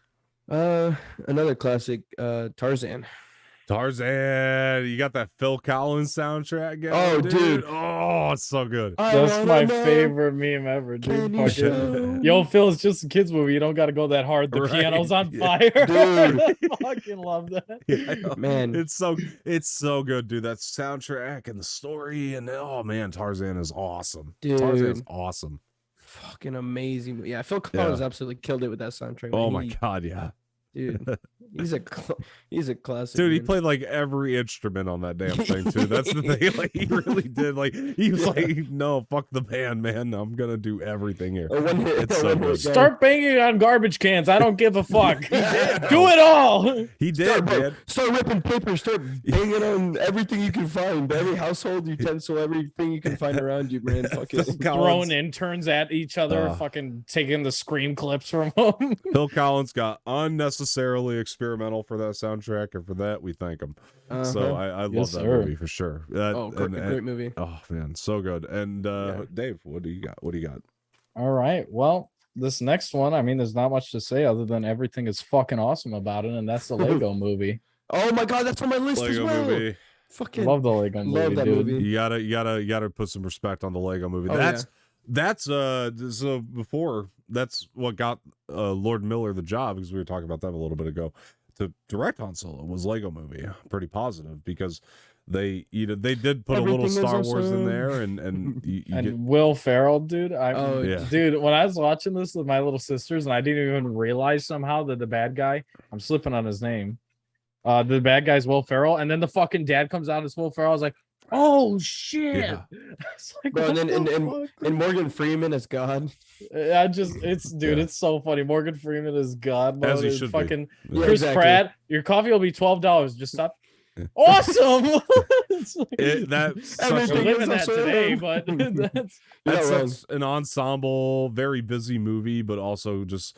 You just made something. They made something great out of it. Made a spin-off of Batman movies. Batman was so good. Dude, that one was so funny as well. Yeah, I mean, Lord Miller. I mean, when it comes to the comedy world, and they didn't direct it, but they were producers on Into the Spider-Verse, and you know, but when it comes to the comedy world, mainly they are just really great at what they do. And I mean, between that and this is animated, but the 21 Jump Street movies, I mean, they did such a great job, and they're such good filmmakers. And yeah, man, I really Lego movie was a surprise, because you saw that trailer and it was like, how's this going to be any good? And it's great. It's actually a lot better than anybody I think thought it would have been. So that's definitely one that needs to be put on the list for sure. So my turn. So I'm gonna go with one that still kind of holds as just still one of my favorites, and I know it's talked about a lot, but Beauty and the Beast is a phenomenal. Also on my list. Yep. Yeah, That's film. Man, that one is. I mean, the soundtrack, man, is just. I love the soundtrack. Know all the songs, the story as well with Beauty and the Beast. I know it's based off of like a French book. I think, or something like that. And yeah, man, it's just such a good movie. Yeah, it's so good, so good. And I mean, just a classic story with classic characters and and incredible comedy within it. And there's I have the version of the Blu-ray that has like 3 different versions of the film on it, and I know that was one of those movies that I don't think it was in production hell necessarily, but they were definitely struggling to decide which cut of this movie actually went out. And I think obviously they made the right choice at the end of the day, because it's the one that people just hold in such high regard with the great soundtrack and score, and just some of the most iconic songs obviously come from Beauty and the Beast. Guest, absolutely. But the Gaston song, I mean, come on now. Yeah, absolutely, so good. Gaston's such a great villain, and just you can't deny. Legendary villain. And so some of the villains in a lot of these animated movies kind of fall short, and Gaston is definitely not one. No, Gaston is fucking legendary status. Gaston is amazing. Yeah, he's definitely one of the best of all time. And I remember this is one that I wasn't huge on. Well, when it was first like a thing, when I first became aware of it, I remember being so hesitant to watch it as a kid. And then like when I saw it, I was like, oh man. As a kid, I was just so enamored by it, and I've loved it ever since. It's funny. I always loved Gaston as a kid too. That was the funny part. I was like, I like this Gaston guy, dude. When he was like, once I saw when I was a lad, I ate 5 dozen eggs every morning to help me get large. It's like, this guy knows what the fuck he's doing. Exactly. He's got his fucking priorities straight, dude. Fuck that beast. Once I saw it, I absolutely agree with that assessment. The moment I saw it, I obviously changed my mind as a kid, but I was hesitant to watch it at first. But yeah, it's so great, dude. I love that movie so much. Jose, what's next? What you got? Next one is The Incredibles. Yes, I love The Incredibles so much. For dark reasons, you sick bastard. Oh God, I know what he's referring to. Anyway, Incredibles and Incredibles 2. I love those movies so much. I put Brad Bird on the map as a filmmaker. Brad Bird is Samuel Jackson. Samuel Jackson's my Frozone is such an iconic character. Where is my super suit? Why do you need to know? I need it. I mean, obviously, he got paid an extra $100 million not to use the F-bomb in that film, and that's God, I think the biggest. They have cuts of him saying it. Where's my fucking super suit? It's true. I'm sure Mace Windu said it 1,000 times. Exactly. Yeah. Oh my God. But classic. Yeah, that's a good movie, man. I feel like George Lucas gave Samuel Jackson a purple lightsaber just so you wouldn't curse in the movie. Like that. Like he's like, you can have your way with the purple lightsaber, but you can't curse on the movie. I still love that clip of him being like, I want a purple lightsaber, and George just being like, yeah. I know, me too. That's so good. Yeah. He's got MF initialed into his lightsaber. He does. Motherfucker. It's true. It's true. That's so funny. That's actually true. Yeah, no, man. Sam Jackson's Frozone, incredible. The movie is, no pun intended, it is incredible. The movie is incredible. So, and Brad Bird again got put on the map and then went on to have a great career. I mean, before that, it was Iron Giant that he did, which is another great animated feature. He did Iron Giant and Incredibles, and then went on to do live action with Mission Impossible: Ghost Protocol, which is still one of the best Mission Impossible movies. So, he's such a great filmmaker, and I loved what he did with Incredibles a lot. I thought both 1 and 2 were very consistent with one another as well. 2 it's a great sequel, man. It's a great sequel. Yeah, for sure. Dave, what do you got? Next one is another American hero classic in my eyes, and that is Princess and the Frog. And I think it's one of the most underrated films. That one's on my list as well. Love that movie. I'm just one of those people. My blood is red, white, and blue, people. I love America, and this movie had American ideals and values in it. I love that. When she's singing Almost There, dude, I was like damn crying, dude. Her dad is such a G. Like, fantasies can come true, but you got to make it happen. It all depends on you. It's like, damn, bro. She was out there slinging them beignets and kicking ass. Yeah. Making zero excuses. Love Princess and the Frog. So I got to tell you a story about Princess and the Frog. First of all, let me bring this up for my story because I do have a good story surrounding this. But let me bring this up. Right. Though it's the fact that it is Disney's last 2D animated movie that they did. They're full on 2D, and then it was like 3D animation like Pixar was doing after that. So that's one thing. Second thing, I went to the theater to see Princess and the Frog with a girl I really liked at the time, and another girl who I was supposed to like because I was on a date with her, but I really liked the other girl who I was double dating with. Damn. So she was with her boyfriend and I was with my potential future girlfriend. So, but we were sitting next to each other during the movie, and she was, and I mean, all I want to do is just kiss this girl in this movie, not the one I'm with, but the other one. So, I literally, her boyfriend was there. This is so terrible of me. So I go to turn to kiss her, right? And like, even though her boyfriend's sitting right there, but I think he was like asleep at this point. So I'm like, I'm just gonna do it. I go to turn to kiss her, and because she'd seen the movie already though. So I turn to kiss her, and she like looks at me and she says, when the princess kisses the frog, kiss so and so. I'm like, are you serious? That'd be the worst thing in the world. And she was like, I will pay you $10 if you do it. And I said, no. I was getting ready to kiss her. And I'm like, God. But I'm like, $10 at the time when I'm that young is it's a good deal. You know what I mean? Like, yeah, that's like shit, man. That's pizza like, for the rest of the night, right? Yeah.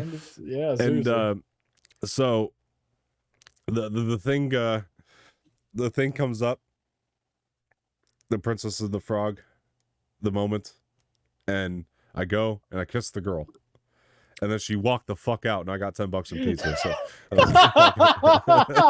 holy shit! I didn't think you did it. Oh my god, that's so funny. All right, Dom's a savage. People, watch out. I didn't like her anyway. It's okay. But I'm sorry about that to the girl if she watches the show, which I don't. Bro, she's like, I'm fucking unsubscribing to this shit. I got a story about the movie too. It's not as long or as funny, maybe, but like. Oh, don't worry about it then. Anyway, so what's your no? I'm kidding. Go ahead. No, I was just gonna say that. The funny thing is, every single time we try to watch this movie with my dad, he always falls asleep. Oh, really? At the part where it is be right back, sugar. He falls asleep every single time we watch it at that scene. Literally every single time. He doesn't fall asleep at any other scene. It's always that one because he doesn't remember anything after that. Oh, nice. It's the funniest shit. Yeah, that's about the time that girl's boyfriend fell asleep. So yeah, that makes sense. Something about that scene. There's something about that scene that makes people fall asleep. Something about it, man. It's contagious. It's contagious. Okay. All right, Jose, go ahead.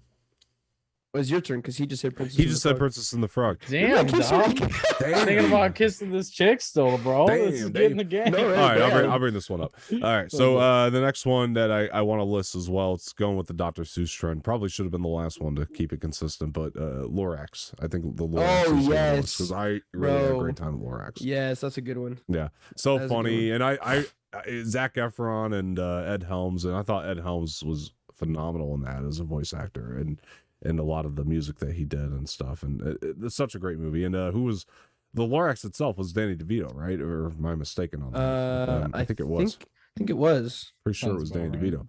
Yeah, so sure but that movie so funny and so fun to watch and had great musical numbers. The one thing about that movie is every musical act in that movie feels like it's going to be the last one though for some reason. Like, I don't know if you noticed that about Lorax, but every time there's a musical number, it feels like it's the last. Like, this has to be where it's going to end, right? Not that the movie's bad. It's just like you think it's going to end and it doesn't after that musical number. So they're just also like epic and profound, I guess, that you just feel like it'll be the last. But yeah, no, I love the Lorax. I had a great time with that one. So definitely worth bringing up. All right. We got our final two here, guys. So pick a good one and then we got to talk about another one. Fuck. Yep. Okay. Shit, gotta make it a good one then. We got two left for each of us, or one left for each. Okay, one left. Okay, I've got too many movies on here. Fuck it. I'll just go with Jose's gonna implode, bro. Bro, my mind's about to just blow up. Okay, this one I've seen a lot of plenty of times with my sister, and I just love it every single time I watch it. It's Crudes. Oh, Crudes. Okay. See, I haven't seen it. Yeah. So there's one I gotta watch. It's honestly a really good one. It's got comedy in it. It's a good story. Which one's the one? I'm sorry, I hate to interrupt, but which one is, because I might be getting this confused. Which one's the one with Maisie Williams and Eddie Redmayne? Is that one? Or is that a different one? Are they in this one? I can't remember who the. I think it's a different one. I think it's a different one. Yeah, I don't think it's this one. They're a different one. This one was Nicolas Cage, Emma Stone, Ryan Reynolds. Oh, okay, yeah. I get those two confused. It's honestly really good. It's funny. The story is really cool. I haven't seen the second one yet. They made a second one. They did make a second one, didn't they? I haven't seen that one. I've seen bits and pieces of the second one, but just the first one, I've seen it so many times, and I just go back to it so much that I love it. So, hell yeah, dude. That's a good one. Need to watch it then, for sure. Dave, go ahead. I know what your last one's going to be.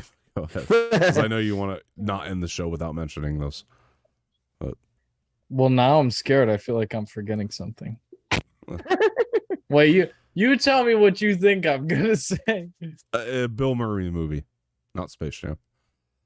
Oh.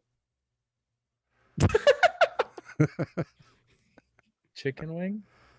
Are you kidding me? Chicken wing? Osmosis Jones? Yes. Okay. I was just you made me question my whole life there. I was like, hey, but Chicken Run, Bill Murray movie? Chicken Run is a good one though. Chicken Run is good.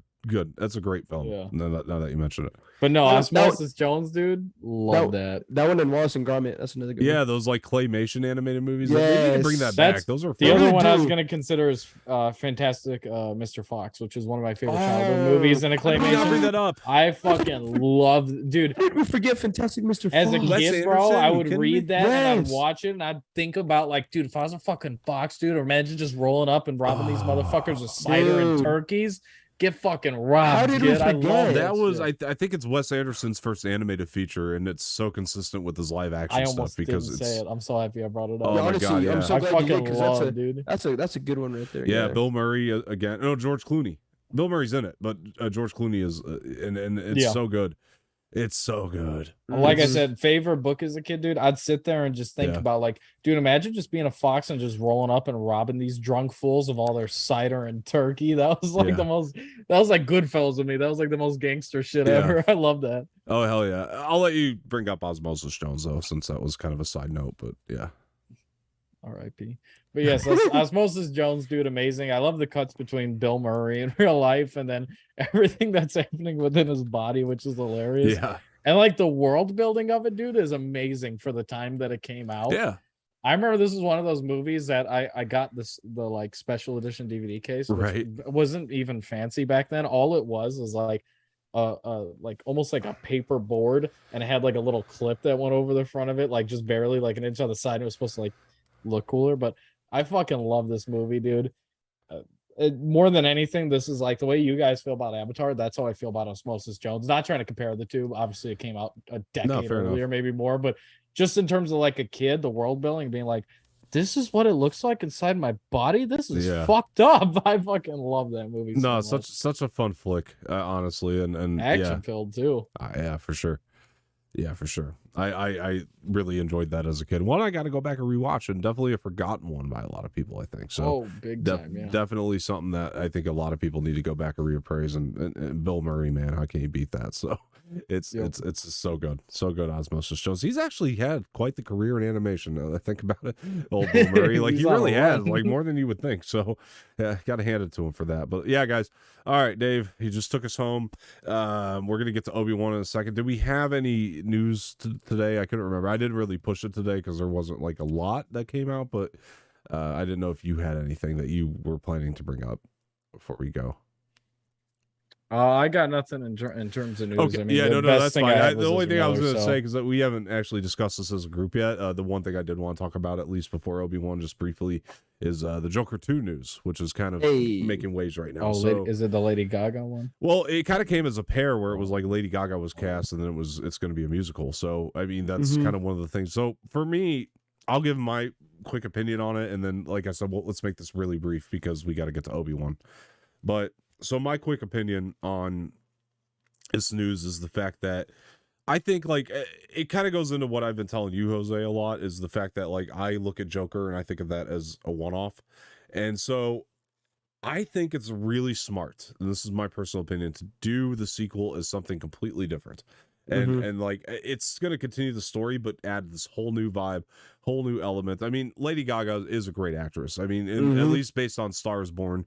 I haven't seen House of Gucci. Yeah, I'll watch it. I'm sure I'll vouch for it. I'm sure she's great in it. I have faith in her as an actress, and I don't think she'll screw it up at all. And I think it makes a lot of sense when you start to really dive into what the character of Arthur Fleck really is and how he's been set up. That in his mind, all this craziness, he's just going to get more and more insane as he goes. And all this craziness in his head is probably going to be glamorous more than anything. So like in his mind, he is going to look at this, seeing as how he is our unreliable narrator as a musical. Why not? And I think it really works. And Lady Gaga sounds like she could be a great Harley Quinn. I think that makes sense. And it'll be a different take on Harley Quinn, unlike anything we've ever seen before. I can promise you that. And I don't think Joaquin and Todd Phillips would have done this if they didn't have complete faith in it. And I love that they're taking a risk because that's just the type of folks that they are. And so when I heard this and a lot of people complain, I was like, no, it makes so much sense. This makes too much sense to me that they would do it this way, because if Phoenix is going in, man, I mean, he's got faith in it. That's all you need. I mean, that first movie is, I don't mean to place too much faith in one person, but I mean, that's on him, dude. That's on his shoulders. I mean, that's the first movie carried, and he wouldn't be fucking with this unless he had faith in Lady Gaga's casting, the direction of it being a musical. Unless he got sat down and pitched this entire thing and said, I'm in, he wouldn't be doing it. I mean, I think he cares about Joker too, in the sense of like, he's like Tom Cruise in Top Gun. He won't let it get fucked up. Yeah. And I think that these are going to be musical numbers that a lot of us are going to have stuck in our head too. That's the other thing about this. I think they're going to be great. I think I'm going to be downloading the soundtrack on Apple Music and listening to this shit on repeat. I have full faith in this. Me too. I mean, Joaquin Phoenix, like you said, with the first Joker, I mean, he won Best Actor for this movie. He literally carried that first movie so hard, and I have full faith that he will do the same for this one. I mean, Lady Gaga's Harley Quinn, I think she's going to play a phenomenal Harley Quinn, one that's obviously different to Margot Robbie's. I think they're going to both be amazing Harley Quinns, two different kinds of Harley Quinns. And yeah, I just have full faith, and they obviously wouldn't have, announced a sequel if they didn't have full faith in what they're going to do with this movie. And I honestly can't wait. I think it's going to be a phenomenal movie. Yeah. I'm gonna be in the theaters watching this for sure. 100%, man. 100%. I thank you guys for actually having faith in this, because I know 100%. People that I told you, I mean, I love the first one so much. I wanted a sequel, and I'm now glad that I'm getting one. I'm glad knowing what they're going to do now. See, because that's the difference now. The difference for somebody like me who didn't think a sequel would work really well. This makes a difference to me, because now it's like, oh, okay, they're going to do something completely different this time, and that's what I love. It'll be its own separate art piece within itself too. You know what I mean? Even though it is a sequel, it's gonna feel like its own separate art piece, which I love. And that just goes back to like me saying that I just want to see these franchises do something completely different. Yeah. And the fact that they're going that way with this gives me full faith in this movie. Yeah, and I think a lot of people too, if I could just give some perspective really quick, I think a lot of people think musical and they think, I don't know, Les Miserables, and that's not necessarily what this is going to be. There are like, has anybody seen Sweeney Todd?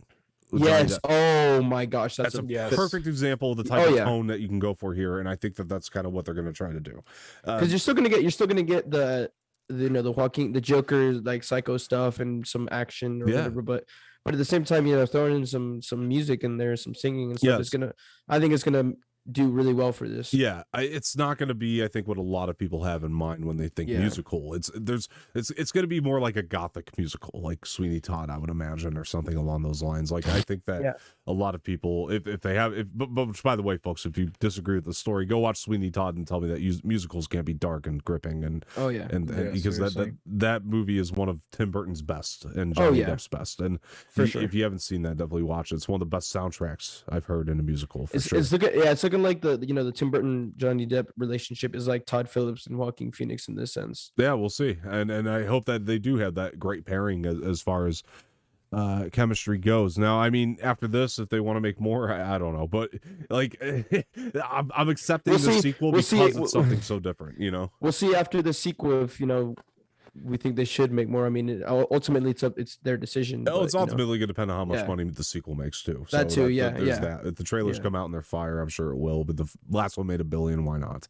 So we'll see how this does. I mean, it's got the musical thing working against it probably in some regard, but I hope it does well enough to where if they do have more stories that they tell them, but I don't want them to do it unless they have something to do. You know what I mean? Right. That's how I feel about this. It's so that first movie is just so it's done so meticulously that they need to have something to tell. They need to have a story to tell. So anyway, brief thing to touch on there. All right, look, let's talk about Obi Wan Kenobi. The finale dropped. It's behind us now, and yes. I want to do at some point with you guys, probably next week, a full spoiler review of the whole show. But today, let's focus on the finale. Okay. But I will touch on briefly kind of my feelings leading into this, because we haven't talked as a group about this for a little while now. So let me kind of give my quick feelings about the whole thing leading into the finale, and then I'll kind of talk about the finale.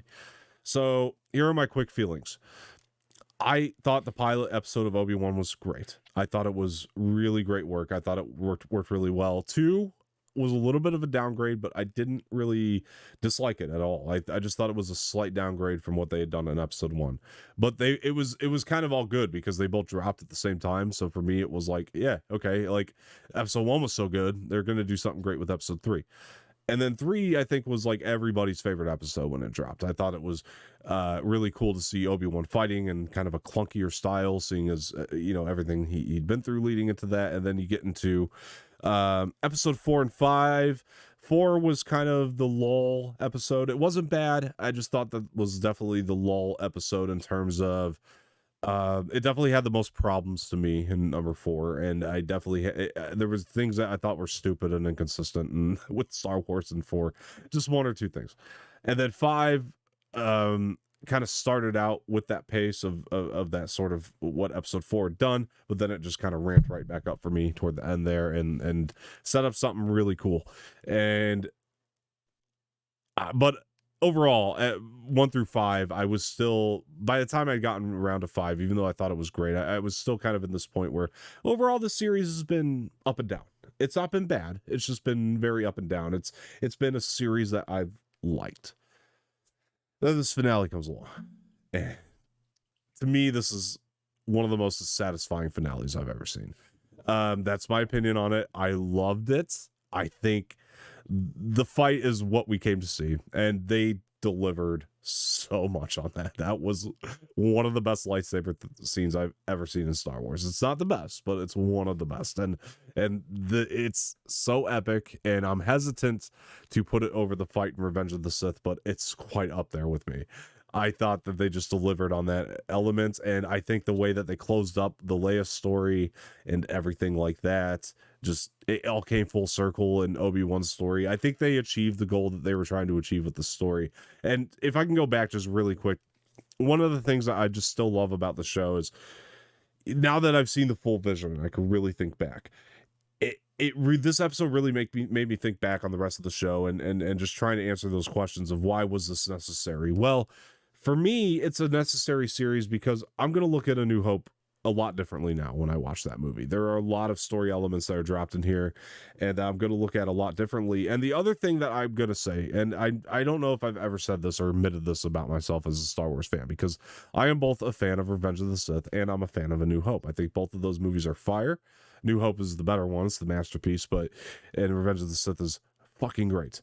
But something I've never really admitted, while I love both of those movies for what they are, is there's always been this separation for me between watching Revenge and A New Hope. I can never connect the fact that Darth Vader in A New Hope is the Hayden Christensen version of Anakin Skywalker.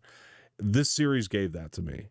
It did, because I put on A New Hope after I saw this finale, and it changed that. I looked at it through the lens of this show, and it started to really change and really bring forward that connection. And honestly, when you think about the elements that are in A New Hope, they really go forward. And I also really love the character Reva in the show, and I loved what they did with her character. I know a lot of people are on the opposite end of that. Whatever, that's your take. I thought that everything they did with her, not everything they did with her, but most of the things they did with her, and wrapping her up in the finale, I thought really worked, because she to me is kind of because this is a prequel series and we kind of know what the outcome is going to be for the most part, like even if we don't know how the fight is going to look and all that, like that was all a big surprise, but even with having that epic fight, you still need something to be like, I don't know what the outcome of that's going to be. And I thought Reva was that throughout the show. I think that having a new character really gave us something to like look forward to, hopefully. I mean, I know not everybody feels that way, but for me,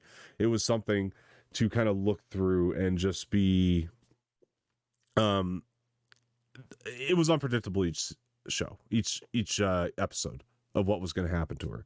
And so I liked having that. I liked having something that was going to be unpredictable as far as the outcome of it goes. And Reva was that for me. And I really liked what they did with her. And Vivia Lyra Blair became Leia to me more and more each episode of this series. I thought she was a phenomenal actress. And by the end there, and that relationship between her and Bail, they nailed that. Between her and her father, that was unbelievable throughout the series, because if you read the book Leia, Princess of Alderaan, I think that that relationship might mean a lot more to you as somebody watching, because that book really dives into their relationship, and this nailed that for me. And yeah, man, I thought as far as the finale itself goes, I loved it. I really did, and it brought tears to my eyes in a couple different moments, and just had so many things that I just admired and just unbelievable. So, Jose, go ahead with your take on the finale. Yeah, no, I honestly really enjoyed the finale. Like you said, I mean, you basically kind of covered it. The fight scene with Obi and Darth was just, it was on Murray. Oh man, it was amazing. And when Obi was buried and he had those flashbacks in his head with like Leia and Luke, man, it gave him the strength again. I was like, oh man, like that was some great stuff. That part, those parts made me tear up. The ending when like Obi was saying bye and stuff like that. That scene also made me tear up, man. Like just to like honestly, the Leia character I just loved throughout the entire show. I loved the chemistry and relationship with Obi and Leia throughout this entire show, and to see that it end like that, just it was great. I loved it so much, and yeah, the way that they ended this finale in general, I mean, I think they couldn't have done a better job, in my opinion. Well, I mean, it's a spoiler review just for warnings, and I mean, Qui-Gon. I mean, come on, that was don't even well. That was used so well. I was, I was like, when are they gonna bring Liam Neeson? and then you see a Force Ghost pop up. I'm like, oh, okay, yep, there he is. And I bet you he got paid bank for saying those lines as well.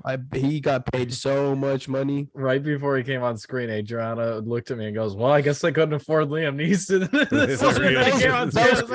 I saw the devil. I saw there was like no time left in the show, and I'm like, in my head, I was like, well, I guess they couldn't get Liam Neeson. And then I felt that way too. I think we all did. I think we were all like, well, I guess Liam's on. Yeah,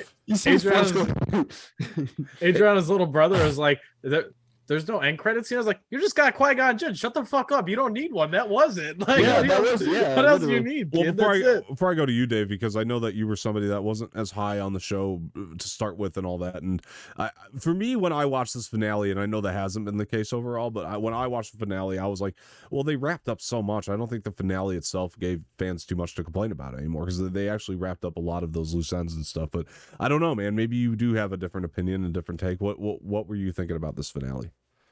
Yeah, I still hate the show with a passion. I hate it. Oh man. I got a lot of reasons that's why I hate it. I mean, without going into every one, the plot holes to this are pretty stupid to me. I think that with Leia as a childhood actress, before I forget this one, I think she did a really good job as a childhood actress, the actress behind it. One of the missed opportunities that I think that they really hit, it's not one of those things where like I had to see this, but it just doesn't really make logical sense to me, is the fact that in the show she is already Princess Leia at like age 8.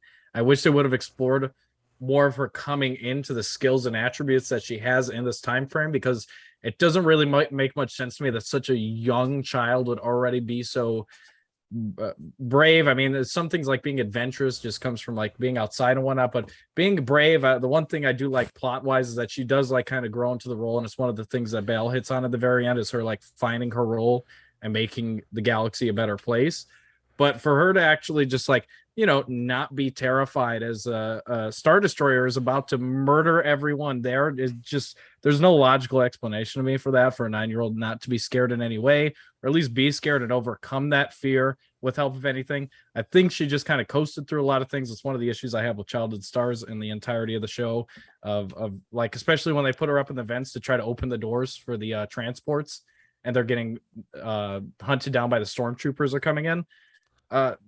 No one's talking to her or trying to help her out. Why the hell would you think a 9-year-old kid can go up there and fix that? If it wasn't for her finding Lola, they would have been screwed. And so little things like that just turn into big things for me. And if too many things aren't making logical sense, it starts to hurt my brain, and I start to wonder why they haven't done it. I think that seeing the childhood actress go from what she would be at this time, which is a scared kid in this situation, not knowing what the hell is coming on, and becoming competent, and Obi-Wan actually helping her grow these attributes along the way that she has today, would have been a lot more meaningful than her just outset being a badass and ready to roll on everything. I'm not going to invalidate that take, because it's not invalid. It's just, if I were to give a different perspective on it, like, at least from my angle of it, or my angle of looking at it, is at least that Leia, for me, if you look at the canon material, to me, that this is the most consistent they've been. Like, they definitely, like, took from the canon material and, like, they made Leia what she's been described to be in terms of that. I think the other side of it that I would come from is, I bet you, and maybe that's the case for you, Dave, that you just don't buy it this way. You wanted to see it built up, and I'm not going to invalidate that. But I promise you, if they don't give Leia the personality and the attributes that they do, I don't think 90% of the people out there would have bought her as Leia, because they want to see that connection. That's just my feeling on it. I'm just saying that's my feeling on how. Yeah, understandable, and that's where it probably makes sense for you, and it misses for me, because it just doesn't make logical sense to me as to why she is Leia.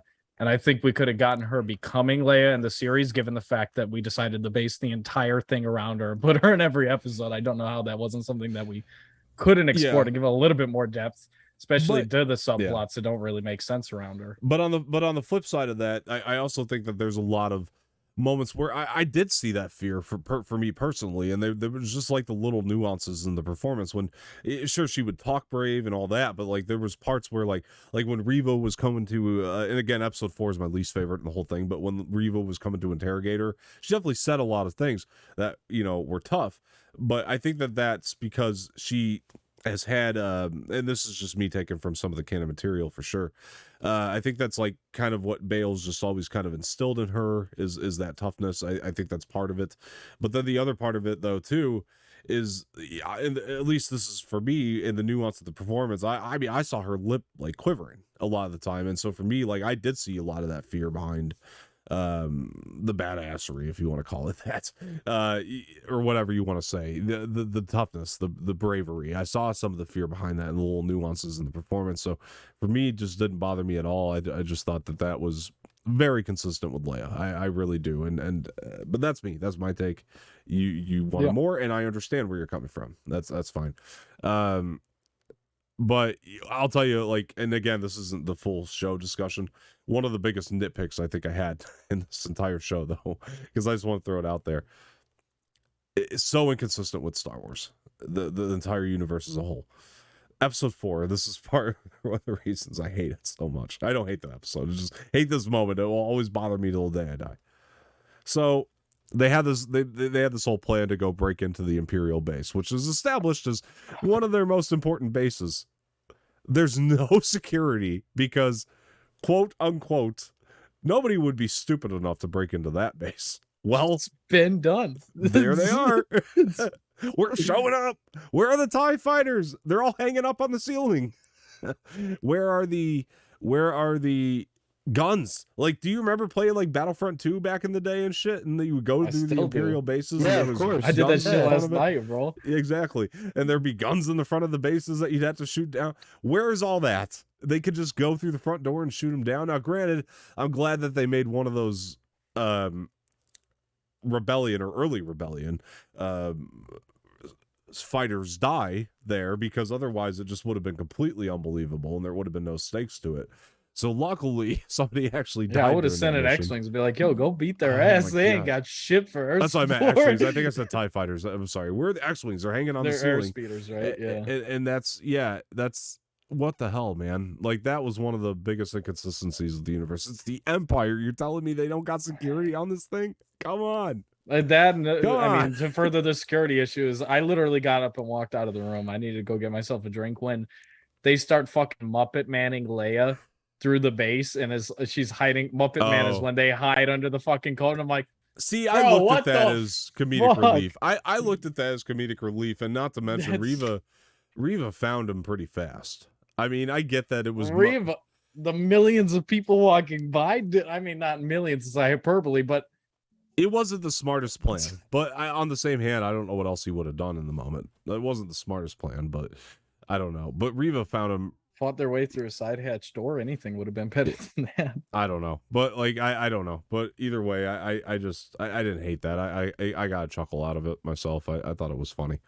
But yeah, I laughed in a depressing way because, fair enough. Again, it's the scene from the Muppets movie. Yeah. I can't believe I fell for Muppet Man. And it's like, yeah. Oh, Jesus. No, I don't know. I didn't mind it as much. But yeah, anyway. Yeah. But other than finale. that, I mean, my thoughts on the finale is that I'm one that likes the actress that plays Reva. I don't like her in this. So every time that plot line in the finale is revisited, I wasn't a big fan of it. I thought it was illogical and didn't make sense to me. What part of it? I'm curious. Her having such an animus towards insisting on murdering Luke when she was nearly murdered by Anakin. I see a complete disconnect there. It makes zero sense for me for her to travel out to Tatooine, and I hate Vader. I'm gonna kill him the second I get the chance. Also, I'm supposed to feel bad for, or like I'm supposed to feel like she's a hero in some sense, or feel some sympathy for her because she didn't brutally murder this child when she's hunted down and murdered children in the past, killed Force-sensitive people in the past, sitting there in town square ready to murder everyone. I mean, she is a cold-blooded murderer in this, and then she doesn't act like it. And then by the end of the show, because she doesn't murder the shit out of Luke, I'm supposed to like admire her in some way or feel sympathy for her in some way. No, I don't think that's, at least in my take. I didn't look at it that way. I kind of looked at it a little bit more of Obi-Wan's. It's more Obi-Wan's redemption than it is Reva's for me, because when you look at, in my opinion, the beginning of the show, when you look at the Jedi guy who, wanted help, he wanted Obi-Wan's help, and Obi-Wan didn't help them or help him, and the guy ended up getting hung. And to me, that was like, Obi-Wan saw that and knew he made a massive mistake, you know what I mean, and couldn't give the Jedi his second chance. And so for me, when he's confronting Reva, yes, Reva's done a lot of horrible shit, for sure, but there's somebody here who wants a second chance, and I think Obi-Wan's thinking of the gentleman in the beginning in that moment of he didn't get his second chance. I understand Kenobi's perspective on that 100%. Yeah. It's fully from the idea of Reva, what's going on in her head, what her whole motivation as an Inquisitor has been this entire time. Yeah, she's happy to be made Grand Inquisitor. Also, her full dedication is to kill Darth Vader. Also, she's going to kill Luke Skywalker for what reason exactly, and then decides not to. Well, she wanted to kill Luke because he's a spawn of Vader, and she doesn't want the same thing to happen. It's, again, it goes back into like Last Jedi, for example. Luke looks into Kylo Ren's head, right, and sees all the darkness, and then he wants to kill him.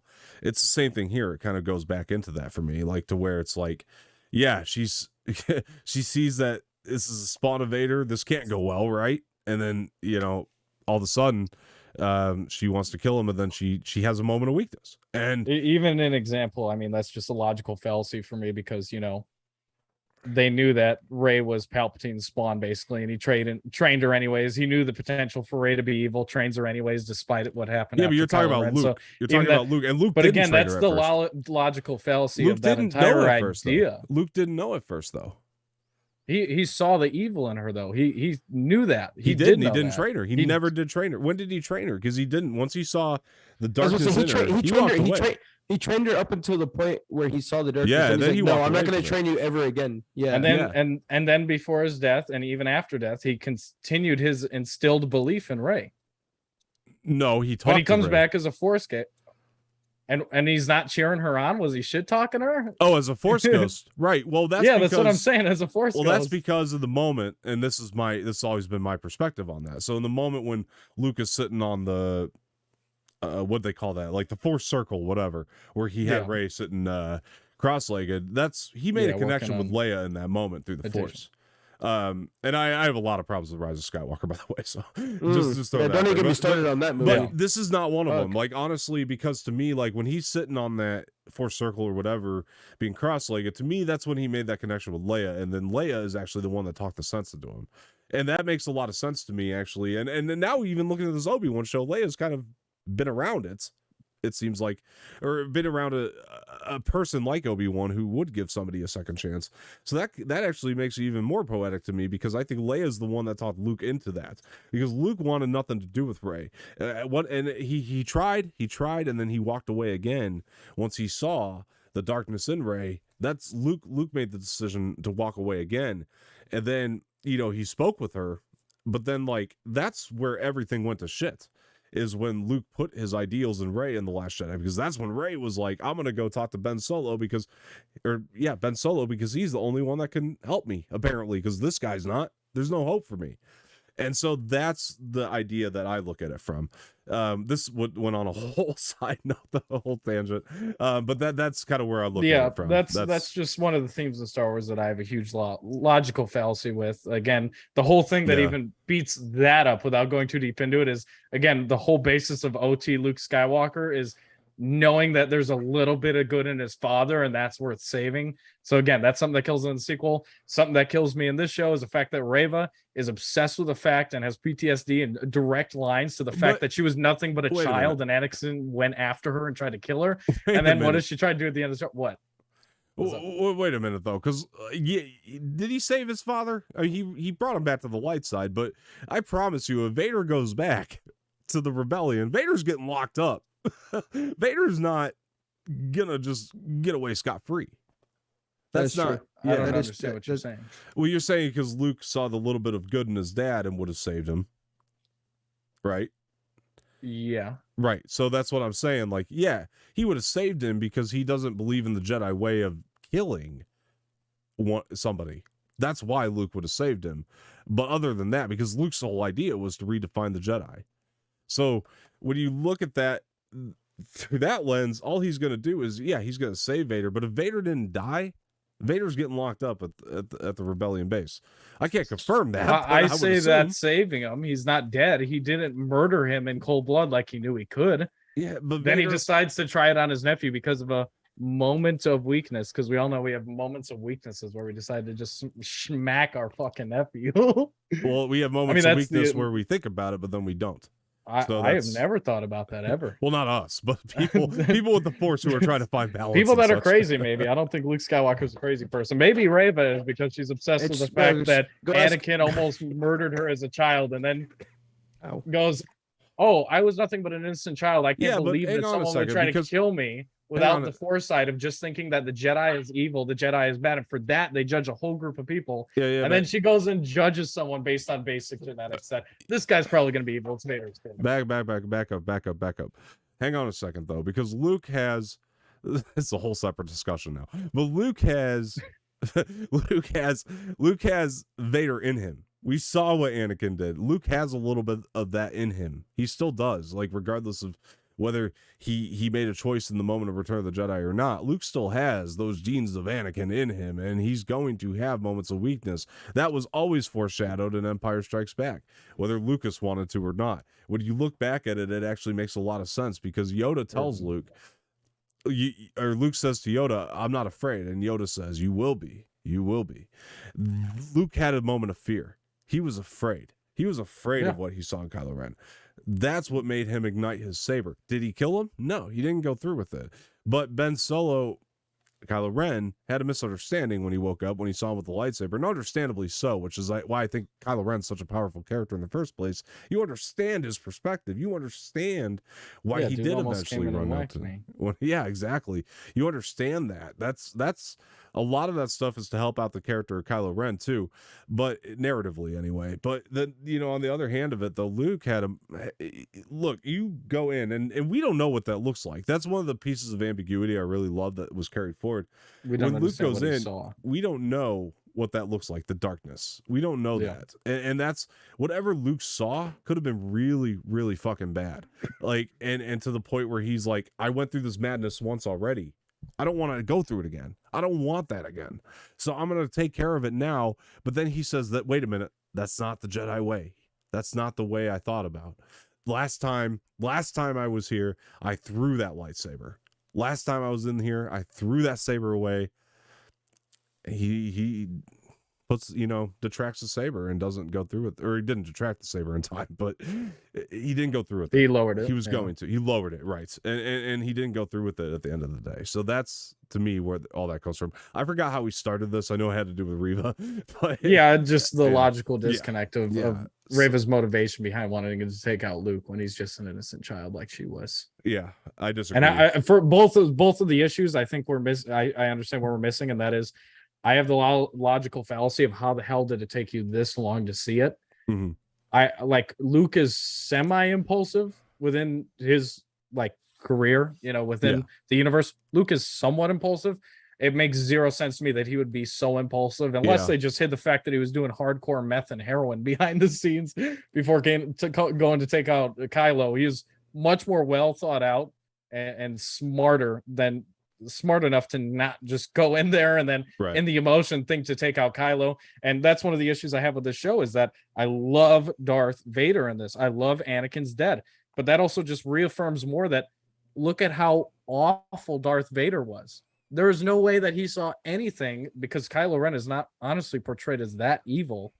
He's more selfish than anything. Darth Vader is portrayed as the most evil person in the galaxy, filled with the most hate anyone has ever seen. Luke didn't go up there and look into his mind. There's a big difference, because Luke is so much more in tune to the Force by the time we get that flashback in Last Jedi, that when he's looking at his mind, he could see shit. Like, he didn't do that with Vader. Vader, he just knew that he only had the information at hand, which was, this was his father. That was the information at hand. He did not stop to take a look in his mind to try to figure out what was going on there. There's a big difference. You don't think he could even just sense the evil and hate? Not at that point. Him? I don't think he's in tune with the Force enough at that point. No, not Return of the Jedi. Wow. Yeah. No, I'd have to disagree with you there. I mean, Return of the Jedi, I think he's ridiculously in tune. I mean, he's not like what we see in Mandalorian level in tune, Max level, not. God level Luke Skywalker, but I think it'd be... I think you'd be remiss to just say that he didn't have any understanding of the evil, awful things. And that also just makes me wonder, what if somebody went and told Luke everything that happened and that his father did? He slaughtered younglings. Oh, well, shit, I'd just give up on that dude then. He's not worth saving. I think he would still do it. I don't, because as Obi Wan explained in this show, Vader clearly has been very low key. A lot of the dealings that Vader was doing, a lot of people didn't know about. They knew that he was somebody in the ranks, but they didn't know that. They didn't know all the evil shit he did. They didn't know he slaughtered younglings. A lot of people didn't know that. When you take it at face value, a lot of people didn't know that shit about Vader. That's never been addressed in the canon to where it was oh yeah, the legend of Darth Vader, that's the Anakin Skywalker who took out all the younglings and shit. That was never mentioned to anybody. To me, I guess that's where the universe just gets too big for it to make, again, logical sense to me with this, because I don't think there's any fucking way that Order 66 happens. There's not a history book that this fucker can look into and then draw, I don't think they knew draw the line between, my father is Vader, he was Anakin Skywalker, but he probably did fucking awful things. And even if he did know that, Dom, though, do you think it would make a difference? Do you think Luke would be different? Address him? Do you think he would kill Vader? I think he would think about it, and he did think about it, because he went smashing Vader quite a bit in Return of the Jedi. He went ham on Vader. But if there was... Yes, I do. I think it would have made a difference in his perspective on his father, 100%. Yeah. If Emperor Palpatine wasn't there, I think Luke would have gone farther than he actually did in the fight with Vader in Return of the Jedi. I think he would have gotten him a lot closer to death than he actually did in this movie. That's a good point, too. I think, yeah. Yeah, I think Palpatine played a little bit less of a role so much as what was happening at the time, meaning where Luke was, his understanding of killing his father is not killing the evil. In other words, him killing his father, I think the realization that he caught was leading back to what Dom just said about Empire Strikes Back, when he realizes that he fears being Darth Vader. And then if he goes and kills Darth Vader, what the hell does that make him? No better than he is. And that was his biggest fear. And I think that's the snap realization that he came to in that moment. It wasn't necessarily Palpatine being there. Well, maybe that fitted a bit, but yeah, no, you know what it was though. I mean, in all honesty, it's what made him stop going ham on him was, well, it goes back into what you said there, Dave. Honestly, but like it's really because he cut off Vader's hand, and then he looks at his own hand, right, and that's the moment. Remembers that. That's the moment he really is like, I don't want to. Remembers Obi Wan saying he's more machine than man now, right? I don't want to become. He realizes he's a bit machine. I don't want to become like him. I don't want to become him. That's what it was. It's not so much. That's why he stopped. I don't want to become him, and I think that. I think again, if we go into Last Jedi and you look at that, I think that he's seeing the repeat of Vader, and he doesn't want that bloodline to be carried forward in a bad way. Like in his mind, it's like, okay, the dark side skipped one generation. I don't want it to go into a new generation now, and that's what made him ignite the saber. At the end of the day, that's my take. So, anyway, so Jose, sorry, more finale stuff. Get into the finale. Yeah, don't let me talk about it. We won't actually talk about it if it goes to me. But no, you can talk about it. Did you have last thing I will say? Go I ahead 1,000,000% agree with you guys on the action of this episode, the duel between Kenobi and Vader. Absolutely loved it. I think it's one of the best saber battles. Yeah, it's definitely up there. I don't think it's above Revenge of the Sith, but it's right there with me. I think it's right there. Yeah, excellent choreography. Only thing that got me again, that's they make a lot of stupid decisions in the show. Only one that got me during the fight is when Darth Vader has the high ground, has him in the pit, and he just decides to start walking away. And it's like, I don't know how I feel about that he's just going to leave Kenobi there. And I mean, he really was going to leave Kenobi there. But other than that, the choreography killed it.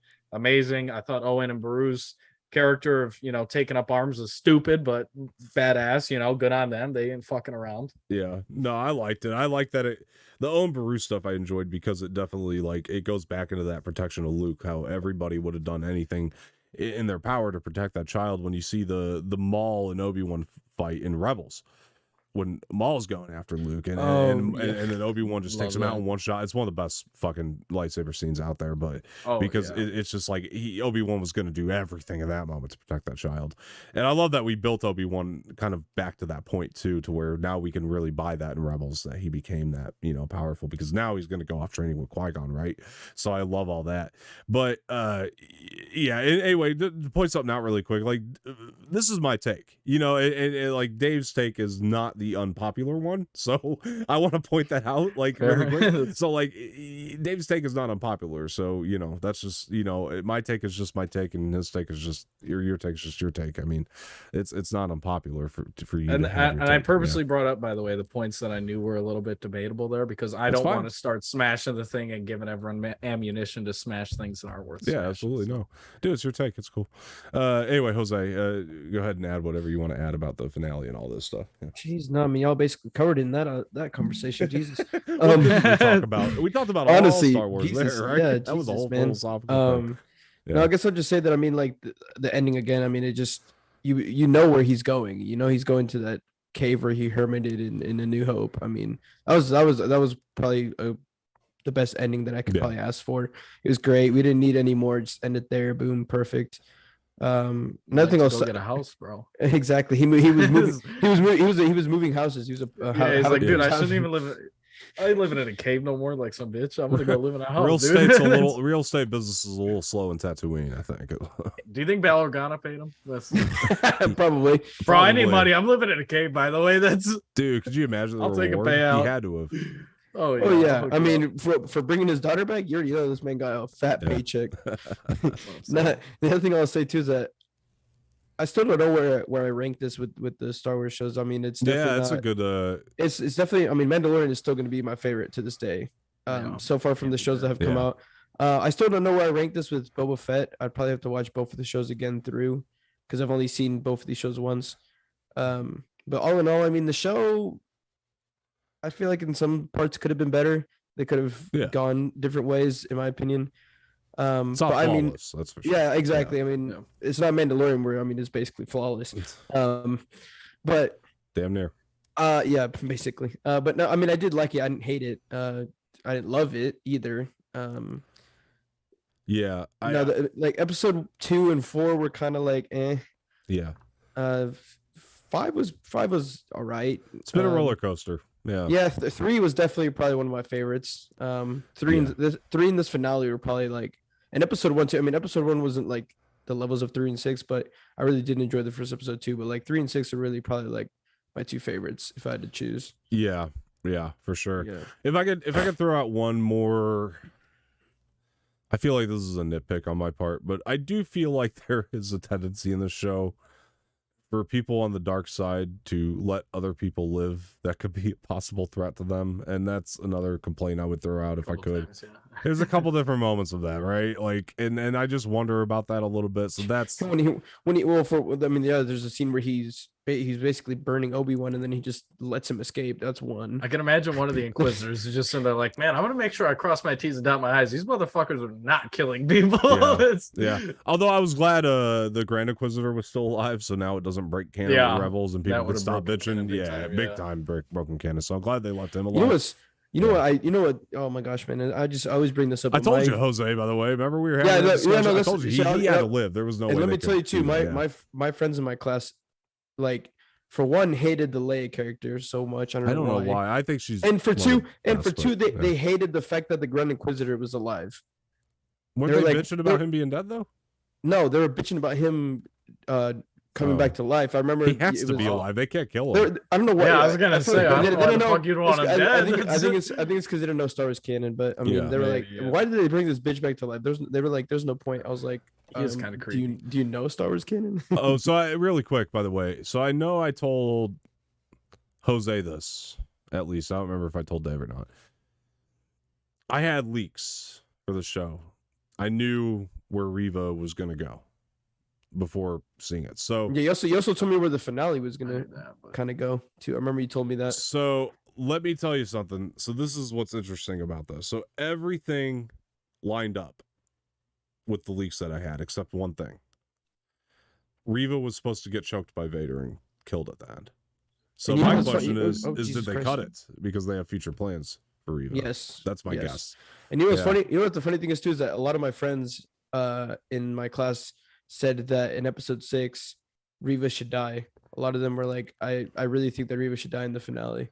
Yeah. One of the things I was hoping to see is these characters that we did like especially Tala. I really liked Tala for the short time we had her. I wish that there was more. Was great. Yeah. Given that, we know Kenobi has to live, we know the Grand Inquisitor has to live, we know Darth Vader has to live. I was hoping it's one of the things I miss. I don't hold the show against it for, but something I think would have been cool is if we had Tala a little bit more built up and a few more characters just they're a little bit longer because I mean if we had Tala a little bit longer and a little bit more developed, I might have shed a tear, bro. I mean, but in the short time we get to see her, we really bro, the scene where she sacrificed herself had me tearing up. Yeah, I was tearing up. I was tearing up, man. But really quick though, but let me give this to Dave though, because mostly the reason I was tearing up was because of the performances in the moment, not necessarily the development of the character. I do kind of agree with them that they were a bit underdeveloped, just a little bit. It's pretty hard to make me cry. So that's the thing. I was in the feels because she did perform great. Yeah. She plays Oberyn's wife in Game of Thrones. I love her. She's great. But that's one of the things where I was like, man, I got you. I was Pedro Pascal, but oh my fuck. Jesus. But yeah, that's one of the things where I was like, damn, man, I wish I had gotten some of these side characters like a little bit longer so I could have warned them a bit. I agree. And, big props. One of the things I absolutely love that I wanted to bring up is, especially in the finale, when it dates back to the flashbacks of Anakin and Obi-Wan training together, and Obi-Wan kind of getting vested, and the realization in the fight that Kenobi, when he's so over aggressive and strong and overbearing that he has to really distract from the fight to take him head on, and then he starts flashing into that. And you see, I love they did a direct line to the choreography in the finale fight to the flashback fights where Kenobi's hitting the same shots, getting past Anakin and doing the things that worked against him to start beating his ass. I fucking loved that so much. Me too. Big props on that. That's one of the things that killed him on the choreography for me. And the other scene that I just remembered it too is that when Obi was like whooping his ass and he like cut half of his mask off and you see like half Hayden, half the mask. Yeah. Right, that's what I was saying with the separation. It kind of closes the gap for me a lot more now. Yeah, and you have that you have that kind of like in and out of Hayden's voice and I forget his name. Darth Vader's. Yeah. the guy who voiced James Earl Jones. Yeah, him. Yeah, like the whole back and forth from their voices. I loved that, man. That was really cool. Yeah. I don't know how I felt about that actually. I wish it was a bit more of like a divide, but I loved it. You know what? I'll have to go back and rewatch it because when I was watching that, my fiance made me turn down the volume, which is a big no-no. I was pissed about it, but it may have come across weird to me just because she had lowered the volume, and I might have liked it a lot more if it was up. So I'll have to re-listen. Yeah, no, but it was. I loved it. I loved it too. I loved it. I'm glad you brought that up again because to me, like, you know me, I've been very critical of Hayden's acting in the past, but man, did he show up to work! Oh, have you even seen Jumper, asshole? I'm talking about in the Star Wars movie as Anakin. Jumper sucks.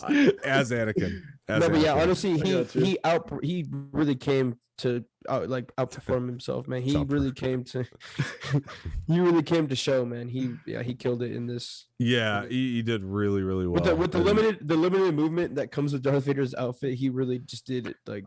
Yeah, and I mean, I'm even talking just the scenes that he was in the flashbacks too. I mean, that too. Yeah, they gave him. Deborah Chow is great to me with actors. I think that's one thing I'll give her direction 100%. She's great with actors because you could tell that she gave Hayden better direction than George did. You know, in terms of how to say lines and how to facial reactions, things of that nature. I thought were just so much better this time around. I wish we almost would have gotten more of it.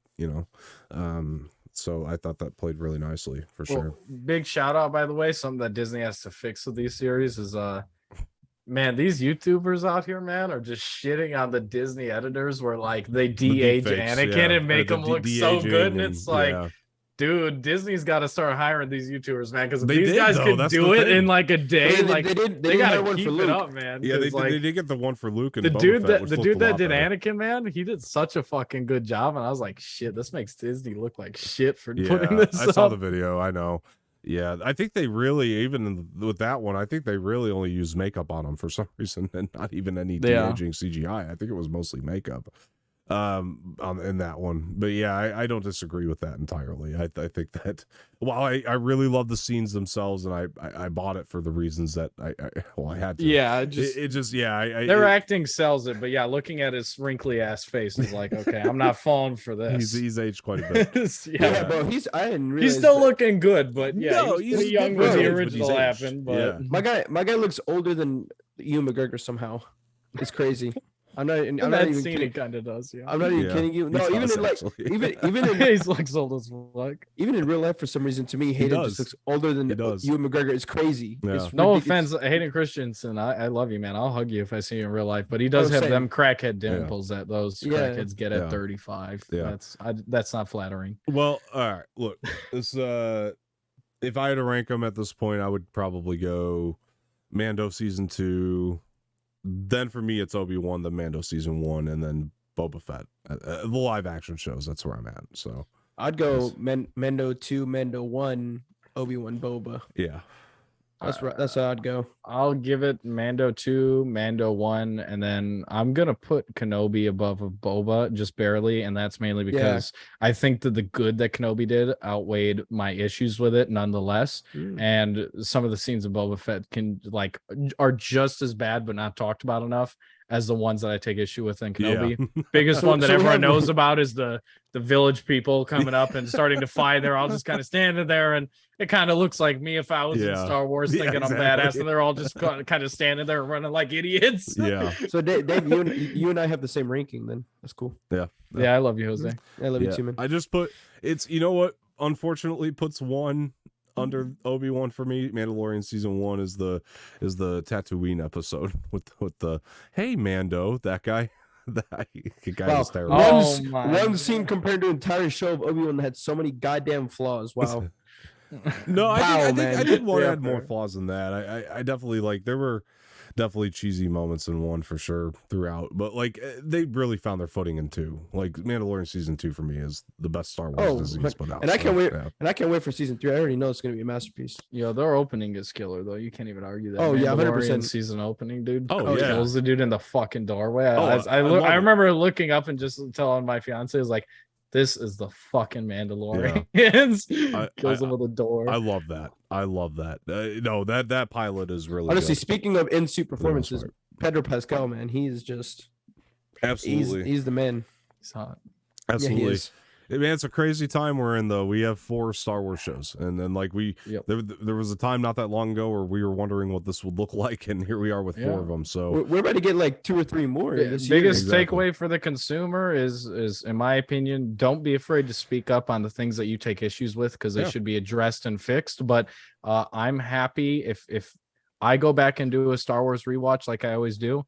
I'm gonna go watch the finale and a few of the other bits from Kenobi. I'm going to ignore the rest, and I'm happy that I have that over having nothing, guys. That's true. Once upon a time, I was sad that Star Wars was over with. I'm happy it's here. Yeah. Speak up on the things that you got issues with, and be grateful for the lovely things we have, like Mando season 2, season 1, and the great scenes that they did do in Kenobi. Yeah, for sure. Yeah, man, it was I had a fun time with it regardless. So I really, really, really like the show, like a lot. It has flaws. It's not flawless, well, I'm glad you did. I did. I really, really love the show. I did. And again, roller coaster. There were downs. I'm not saying there weren't. It's just I think what it all led to. I'm very satisfied overall. So yeah. Anyway. That's that, guys. That's Obi-Wan, and next week we'll start talking about Miss Marvel as well. We just ran out of time, so we definitely have to do that, because I have to catch up. It's spoiler alert. Spoiler alert! I'm loving the crap out of it. But, honestly, spoiler alert, same. Yeah. But yeah, we'll talk about that next week. So very the excited 30 seconds I saw were badass. Yeah, hell yeah. The intro looks so cool. It's great. Oh man, it's so good. So great. I'm ready for the next episode. All right, guys, let us know what you thought of all the things that we spoke about today. What are your favorite animated movies most of all? Because that was the main topic today. What do you think of Joker 2? What do you think Warner Brothers should do about Ezra Miller? And what did you think of the Obi Wan finale? I know I'm going to get shit on in the comments, so that's fine. I'm prepped for it. I'm used to it. Trust me, I'm a Last Jedi fan, so I know what it's like. Same. Yeah. So it's hard out here. Oh, that reminds me. Just one quick thing. Someone in my class wore a "The Last Jedi is not canon" shirt to class. Oh, wonderful. That's good for nice. Yeah. That guy's a legend. Give him a raise. It is canon. Yeah, it is. Not for long. All right, guys. Look, we're out of here. I've been Don Martino. Jose, before we go, where can people find you? You can find me on all socials at Type on Latino, all lowercase, all together, and on stereo. And also, I've started streaming on Twitch, so go sub and check me out. All right, and Dave, where can people find you? Check me out on stereo, Instagram, Snapchat, you know it all, at BKingDavid. And soon you will find me and Jose Espinel on the TikTok. That is the official TikTok for the Anorax Entertainment Channel. If you want to see me cry and chug a gallon of milk, I'm not giving the context, then go check it out. All right, and I've been Dom Martino. You can find me on Twitter at Dom_Martino_, on Instagram, Dom_Martino_official.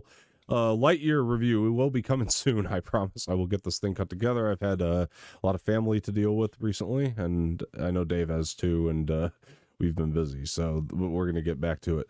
All right, guys, and also please, if you haven't done so already, go follow the Anorax pages at Anorax Official across Twitter and Instagram, and like the video, subscribe to the channel, leave some feedback in the comment section below, share this with your friends, and hit the bell for notifications. We're going to get out of here, and we'll talk to you guys later.